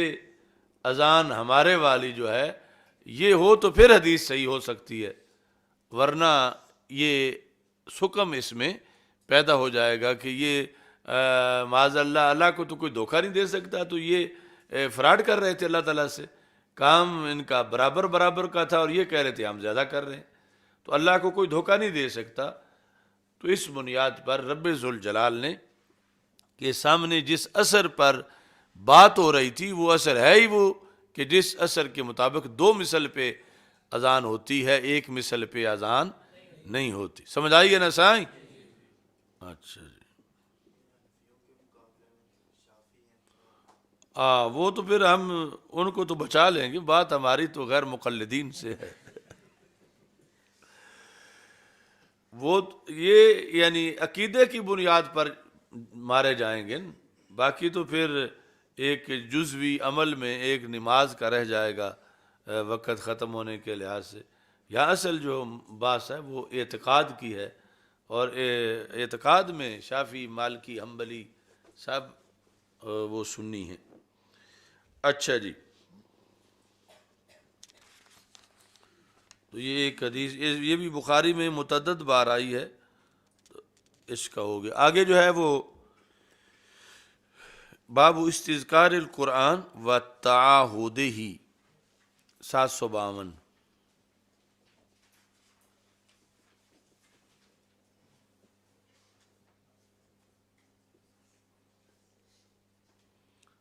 اچھا جی، یہ پھر فارغ التحصیل ہونے والوں کے لیے ہے، جو پڑھ کے فارغ التحصیل ہوں ان کے لحاظ سے ہے۔ ان ابن عمر ان رسول اللہ صلی اللہ علیہ وسلم قال انما مثل صاحب القرآن کمثل صاحب الابل المعقلۃ، کہ صاحب قرآن کی مثال، اب اس میں سب سے پہلے تو حافظ ہے،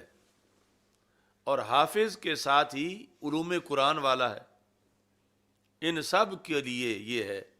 درجہ بدرجہ اپنے اپنے نصاب کے مطابق۔ ان کی مثال کیا ہے؟ جیسے اونٹنی کا مالک ہو اور اونٹنی ہو معقلہ۔ معقلہ کیا ہے؟ جس کو ڈنگا مارا گیا ہے، وہ اکال جو عقل گھٹ پہنا ہوتا ہے عربوں نے، آج والے عربوں نے، وہ سر پر، تو وہ اصل سے اونٹنی کے پاؤں سے کھول کے پھر اپنے سر پہ ڈال لیتے تھے، تو وہ ہے معقلہ۔ تو اونٹنی کو ڈنگا مارا گیا ہو، کسی نے ڈنگا مار کے، تو ڈنگا عارضی طور پہ لیے ہوتا ہے، یہ نہیں کہ اب ڈنگے میں ہی اس نے عمر گزارنی ہے اور اس نے اسے کھولنی نہیں ہے۔ ڈنگا مارتے وقت یہ ہے کہ ابھی تھوڑی دیر کے بعد کھولا جائے گا، پھر یہ پھر لے گی، کھا پی لے گی، یا سفر کرنے کے لیے بھی ڈنگا کھولنا ضروری ہے۔ تو مطلب یہ ہے کہ جس چیز کو ڈنگا مارا گیا ہے اس چیز کی حفاظت دیکھ بھال کرنی پڑتی ہے، یہ نہیں کہ ڈنگا مار کے بعد اس کے بعد سال کے بعد دیکھے یا 2 سال کے بعد دیکھے۔ ڈنگا مارنے کے بعد اگر سال پہ دیکھے تو پھر اس کے پاؤں ہی دیکھے گا، نشان پاؤں کے وہاں پر، خود تو وہ وہاں پہ نظر نہیں آئے گی، چونکہ وہ کوشش کر کے ڈنگا توڑے گی، یا کوئی پھر اس کا ڈنگا کاٹ دے گا تو وہ بھاگ جائے گی یا توڑ کے بھاگ جائے گی،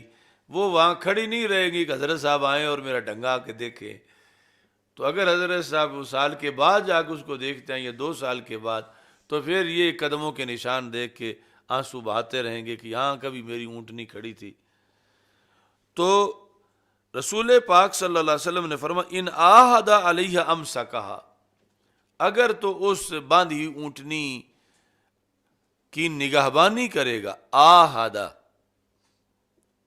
امسکہا، تو پھر تو اسے بچا کے رکھے گا، پھر تو وہ اسی کی رہے گی۔ وَإِنْ أَطْلَقَهَا ذَهَبَتْ، اور اگر اس نے اس کو چھوڑ دیا تو پھر وہ چلی جائے گی۔ اب ایک تو چھوڑنا ہے اس انداز میں کہ اس نے جان بوجھ کے اس کی رسی کھول دی ہے، اب رسی کھولنے کے بعد یہ کہے کہ وہ یہیں رہے، تو وہ نہیں رہے گی، وہ اپنی مرضی کرے گی، چلی جائے گی۔ رسی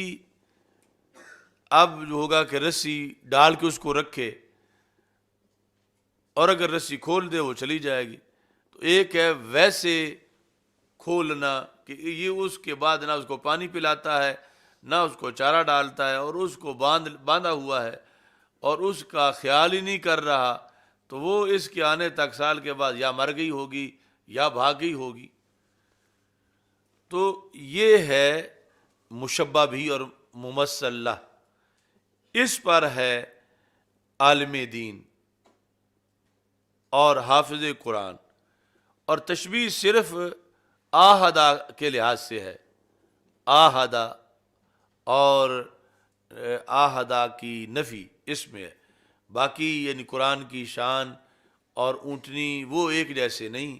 علوم قرآن اور اونٹنی وہ ایک جیسے نہیں، صرف اس میں ہے تشبیہ کہ وہاں اگر کھول دے یا رکھنے کے تقاضے پورے نہ کرے تو نہیں رکھ سکتا، وہ چیز اس کے ملک میں نہیں رہے گی۔ ایسے ہی یہاں ہے، یعنی حافظ بنا ہے، اور یہ ہے کہ اس نے حفظ کر کے اس کو اپنے پاس محفوظ کر لیا ہے، یہ ہے موکلہ۔ حفظ میں اس نے 3 سال لگائے، 4 سال لگائے، یہ اس نے اسے موکلہ بنایا، اسے اپنے پاس قید کیا، باندھا اپنے حصے میں، اپنے حفظ کے لحاظ سے۔ اب اس کے بعد یہ منزل کہتا ہی نہیں، اس کے بعد پھیرے نہیں مارتا، تو پھر یہ ہے کہ اس نے ایک بار باندھی تو تھی مگر خود ہی کھول دی ہے، یا خود وہ کھل گئی ہے، یعنی اس کا نہ پڑھنا بعد میں یہ ہے کہ کھول دینا۔ تو جو کھول کے پھر کہے کہ وہ یہیں رہے تو وہ اونٹنی وہاں نہیں کھڑی رہے گی، وہ کہیں چلی جائے گی، تو پھر وہ حفظ کی دولت نہیں رہے گی۔ جب ایک بار حفظ تو کیا، خواہ جتنی محنت کی اور جتنی بھی منزل یاد کر لی، وہ تو ابھی تک جو ہے وہ ابل معقلہ والا وصف پیدا ہوا کہ اپنے پاس روک لیا ہے، اپنے پاس اس کو لا کے روک لیا ہے، اب آگے روزانہ کا دھیان کرنا ہے۔ تو پھر جو ہے وہ یہ ہے کہ اس نے وہ روکا ہوا ہے، اس کو اپنے پاس ہی رکھا ہوا، اور روزانہ نہیں پڑے گا، یہ ہے اس نے رسی کھول دی ہے اور اب اس کی مرضی ہے جدھر چلے۔ تو ایسے ہی علوم قرآن ہے، یعنی قرآن مجید کی گرامر، صرف و نحو، باقی سارا، جب ایک بار تم نے کنونچا یا نحو میر پڑھی مثال کے طور پہ، پھر دیکھی ہی نہیں، تو اب وہ ابل معقلہ کی طرح ہوئی تھی لیکن اب رہے گی نہیں، تم خود ہی کھول دی، اب وہ کہیں چلی گئی ہے۔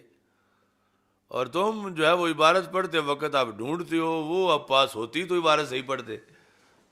وہ چلی گئی ہے تو عبارت پھر کیسے پڑھے؟ تو یہ تو ابھی طالب علمی کے زمانے میں بھی کچھ نہ کچھ جو ہے وہ اس کا لحاظ ہوتا ہے، بعد میں اگر بالکل چھوڑ دے تو اونٹنی چلی جاتی ہے، پھر یہ چٹا ان پڑھ رہ جاتا۔ خواہ کوئی کتاب ہو، وہ کتاب پھر آنکھ ہی نہیں ملاتی۔ یعنی ایک تمہارا بڑا گہرا دوست جو ہے، بڑی تمہاری اس کی گہری دوستی تھی، صبح و شام دن رات 24 گھنٹے، یہ وہ زمانہ تھا جب تم رگڑا لگا رہے تھے قانونچے کو دن رات۔ اب وہ 24 گھنٹے والی یاری کے بعد 10 سال ہو گئے، اس کا منہ ہی نہیں دیکھا۔ پھر تمہیں ایک دن ضرورت پڑی کہ یہ سیکھا پڑھنا کس طرح، ذرا دیکھیں تو صحیح۔ تم نے ادھر دیکھا، وہ منہ ہی ادھر کر لیتا ہے آگے، تم نے مزید آگے وہ پھر اس طرح ہو جاتا ہے۔ تو اس طرح وہ قانونچہ پھر ہاتھ کیا ملائے، آنکھ ہی نہیں ملاتا۔ تم کافی پیچھے پیچھے چلتے ہو، وہ آگے آگے چلتا رہ جاتا ہے، یہاں تک کہ مڑ کے رحم سے دیکھتے ہی نہیں کہ یہ بیچارہ کبھی میرا دوست ہوتا تھا، کیونکہ تم نے بے وفائی کی اس سے، پہلے تم نے اس کو چھوڑا، اب تم نے چھوڑا، وہ تو پھر ایول موکلہ کی طرح تھا، تم رسی چھوڑ دے گئے، وہ چلا گیا۔ اب تم مارے مارے پیچھے پھرتے رہو تو وہ نہیں لوٹے گا، یہاں تک کہ دوبارہ پھر اسی طرح رگڑا لگانا پڑے گا، تو پھر جا کے وہ واپس آ کے بیٹھے گا تمہارے پاس۔ تو اس لیے یعنی جو پڑھا ہے اس کا دھیان رکھو، اس کو ضروری طور پر دیکھتے رہو، تاکہ یہ نہ ہو کہ اس سے کوئی پوچھے تیرا بیلی آیا ملنے، ہو سکتا نہ نہیں تو میں ویکھی نہیں آئی تھی، میں اس کے پاس، میرے پاس ٹائم نہیں، میں نے تو آج پہلی بار دیکھا۔ اس طرح کا ایک ہوتا تو تھا، لیکن وہ تو بڑے سال ہو گئے، یہ وہ نہیں ہے، یہ کوئی اور ہے۔ تو اس واسطے یعنی اس ایک مثال کے اندر رسول پاک صلی اللہ علیہ وسلم نے طلباء اور علماء کو یہ سارا جو پڑھا ہے، یعنی اول پڑھنا ہے، یہ جتنا بھی محنت ہو، یہ تو وہ مقام حاصل کرنا ہے صاحب ابل معقلہ والا۔ اس کے بعد پھر روزانہ اس کا اہتمام کرنا، یا کچھ وقفے کے بعد پھر آہادہ ہے۔ اور اگر ادھر سے آنکھیں پھیر دیں تو پھر یہ ہے کہ اس نے اطلاع کہا، رسی کھول دی ہے، اطلاع کہا، وہی طلاق والا جو ہے لفظ ہے، اطلاع کا یہاں کھول دی ہے، رسی خود کھول دی ہے نہ پڑھ کے، اور چاہتا یہ ہے کہ وہ یہیں کھڑی رہے، تو وہ تو نہیں کھڑی رہے گی، وہ اس کی سرشت میں ہے سفر کرنا، اس کا مزاج ہے چلے جانا، تو وہ پھر تمہارا انتظار نہیں کرے گی، وہ چلی جائے گی، کہیں اور چلی جائے گی۔ تو یہ تمہیں ہے کہ تم اس کا خیال رکھو، اور وہ یہ نہیں دیکھے گی کہ میں جس کی اونٹنی ہوں وہ ایک صاحبزادہ ہے یا پیر زادہ ہے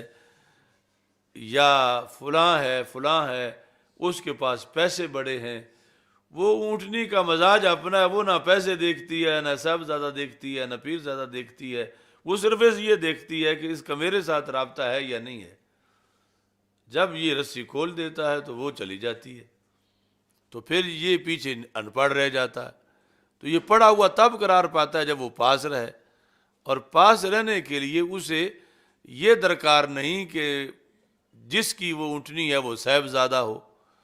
اسے یہ ہے کہ اسے ٹائم دے، وہ جو بھی ہے وہ اسے ٹائم دے، تو پھر وہ رہے گی۔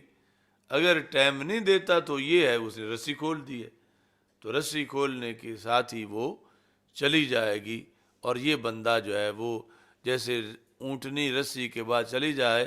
تو پیچھے کیا اثر اس کا رہ جائے گا، یعنی دودھ دینے کے لحاظ سے یا سواری کرنے کے لحاظ سے یا دیگر جو اونٹنی کے فوائد تھے، کتنے فیصد رہ جائیں گے پیچھے،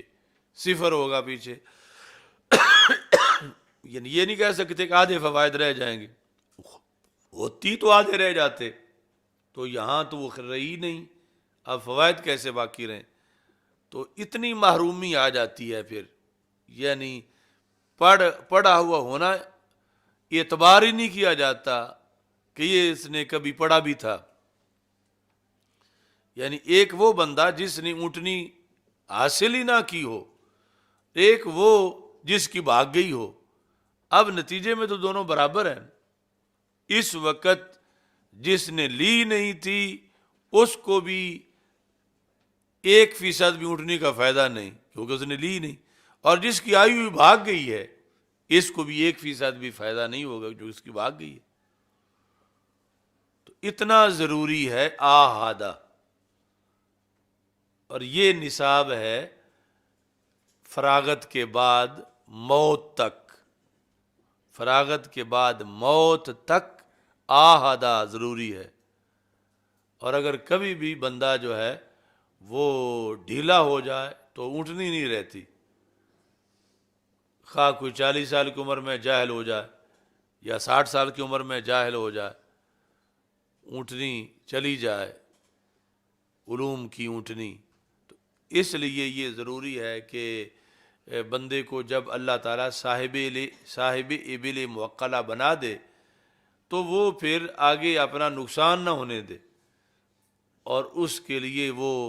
یہ ہو کہ وہ کئی اونٹنیوں کا مالک بن جائے، چہ جائے کہ وہ ایک جو تھی وہ بھی نہ رہے. یعنی اگر آگے وہ مطالعہ کرتا رہے گا تو اس کے پاس کئی اونٹنیاں آ جائیں گی، پڑھتا رہے گا پڑھاتا رہے گا تو کئی اونٹنیاں آ جائیں گی. پہلے ایک تھی، پھر 1000 ہو جائے گی، پھر 1,00,000 ہو جائے گی.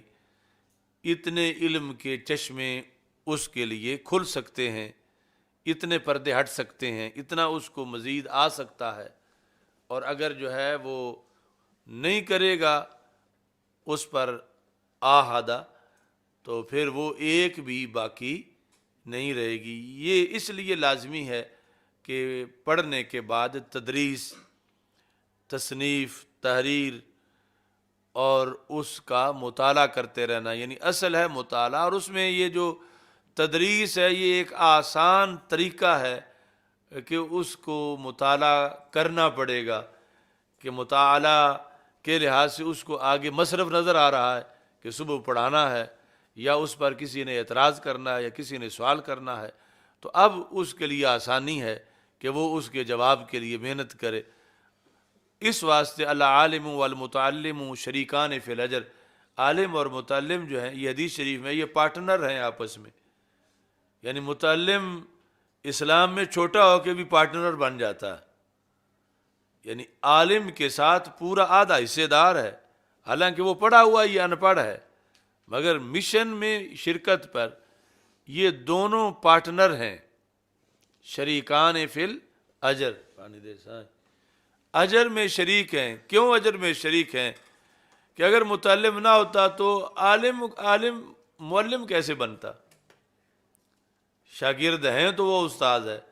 اگر شاگرد نہیں تو استاد وہ کیسے ہے؟ چلو شاگرد تو استاد کے محتاج ہیں، لیکن استاد بھی استاد تھا جب اس کے شاگرد ہیں. تو اس واسطے پڑھنے کے بعد اگر کسی کو کوئی پڑھانے والا مل جائے تو اسے ایسے ہی شکر ادا کرنا چاہیے جیسے اس کو کوئی کامل استاد مل گیا ہے. جیسے پڑھائی کے دوران اسے ہے کہ مجھے کوئی پڑھانے والا کامل استاد مل جائے تو میں پڑھوں، تو پڑھنے کے بعد یہ ہے کہ اسے کوئی شاگرد مل جائے یا چند شاگرد مل جائیں یا ایسی جگہ مل جائے جہاں لوگ ہیں پڑھنے والے، تو اسے اس پر قطع نظر وظیفے کے اس کے ہٹ کے بھی اس کو شکر ادا کرنا چاہیے کہ مجھے تو ایسے معاون مل گئے ہیں کہ جن کی وجہ سے میرا علم زندہ رہ سکتا ہے، جس کی وجہ سے میرا علم جو ہے اس میں اضافہ ہو سکتا ہے. یعنی 2 کنویں ہوں اور دونوں میں 30 فٹ پانی ہو، ایک کا 30 فٹ جو ہے وہ نکلتا نہیں، دوسرے میں وہ لگی ہوئی ہے اس کی ٹنڈیں، وہ ہر وقت نکلتا رہتا ہے. تو نتیجہ کیا نکلتا ہے؟ کیا جس سے نکلتا ہے وہ خالی ہو جاتا ہے؟ نہیں، جتنا نکلتا ہے اتنا اور آ جاتا ہے، اور آتا تب ہے اس لیے کہ نکلتا ہے. اور جس سے نہیں نکلتا اس کا اتنا ہی رہتا ہے، اس کا 10 سال بھی اتنا ہی رہتا ہے، بلکہ نقصان یہ ہوتا ہے کہ اس کا گدلا ہو جاتا ہے، اس کا بدبودار ہو جاتا ہے، اس کے پانی کا ذائقہ بھی صحیح نہیں رہتا، رنگ بھی صحیح نہیں رہتا، اور جس کا روزانہ نکلتا ہے اس کا فریش ہوتا ہے،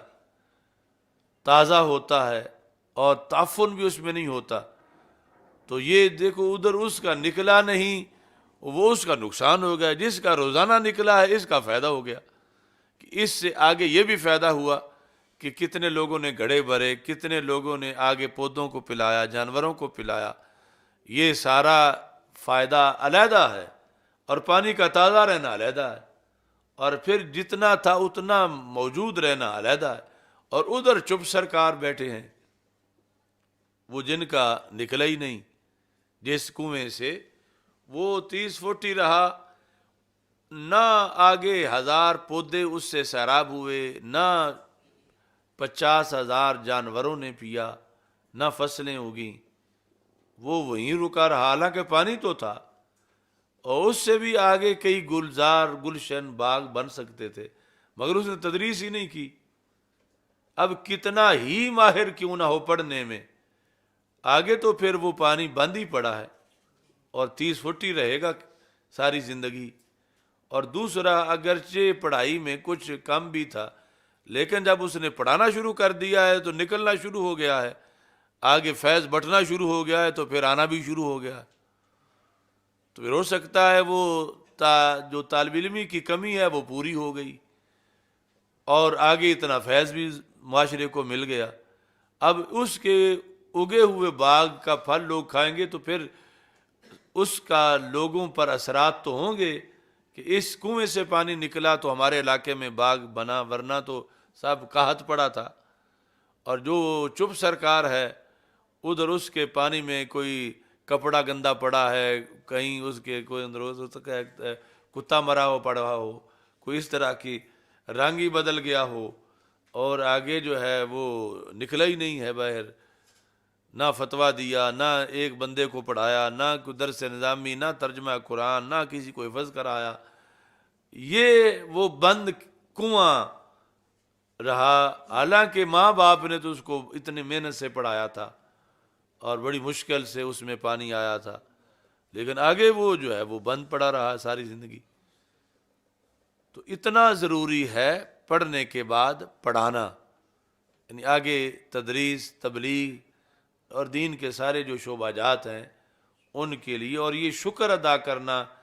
اللہ کا کہ اسے کوئی سننے والے مل گئے ہیں جو اس کی سن لیتے ہیں، اسے گوبھی کے پاس نہیں جانا پڑتا، بلکہ اس کو حیوان ناطق مل گئے ہیں جو اس کی بات جو ہے وہ سنتے ہیں۔ تو یہ ان پہ ٹیکس نہ لگائے، بلکہ ان کا شکر گزار ہو کہ یہ مجھے بندے جیتے جاگتے انسان مل گئے ہیں کہ جو میری بات کو سنتے ہیں،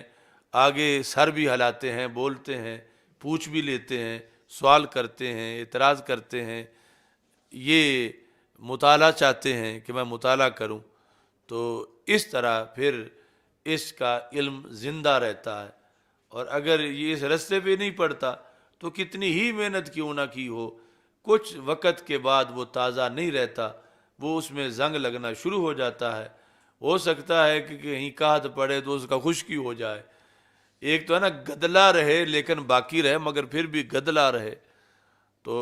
اہتمام کرنا چاہیے کہ اس سے نکلنے کا اہتمام ہو،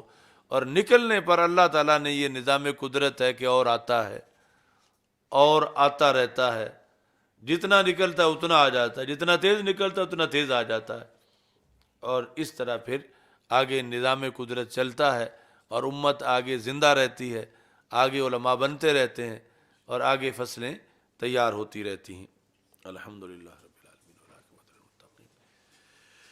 والصلاۃ والسلام علی رسول الکریم، استغفر اللہ، لا الہ الا اللہ وحدہ لا شریک لہ، لہ الملک ولہ الحمد وہو علی کل شیء قدیر۔ اللہم احفظنا بالاسلام قائمین، واحفظنا بالاسلام قاعدین، واحفظنا بالاسلام راقدین، ولا تشمت بنا الاعداء والحاسدین۔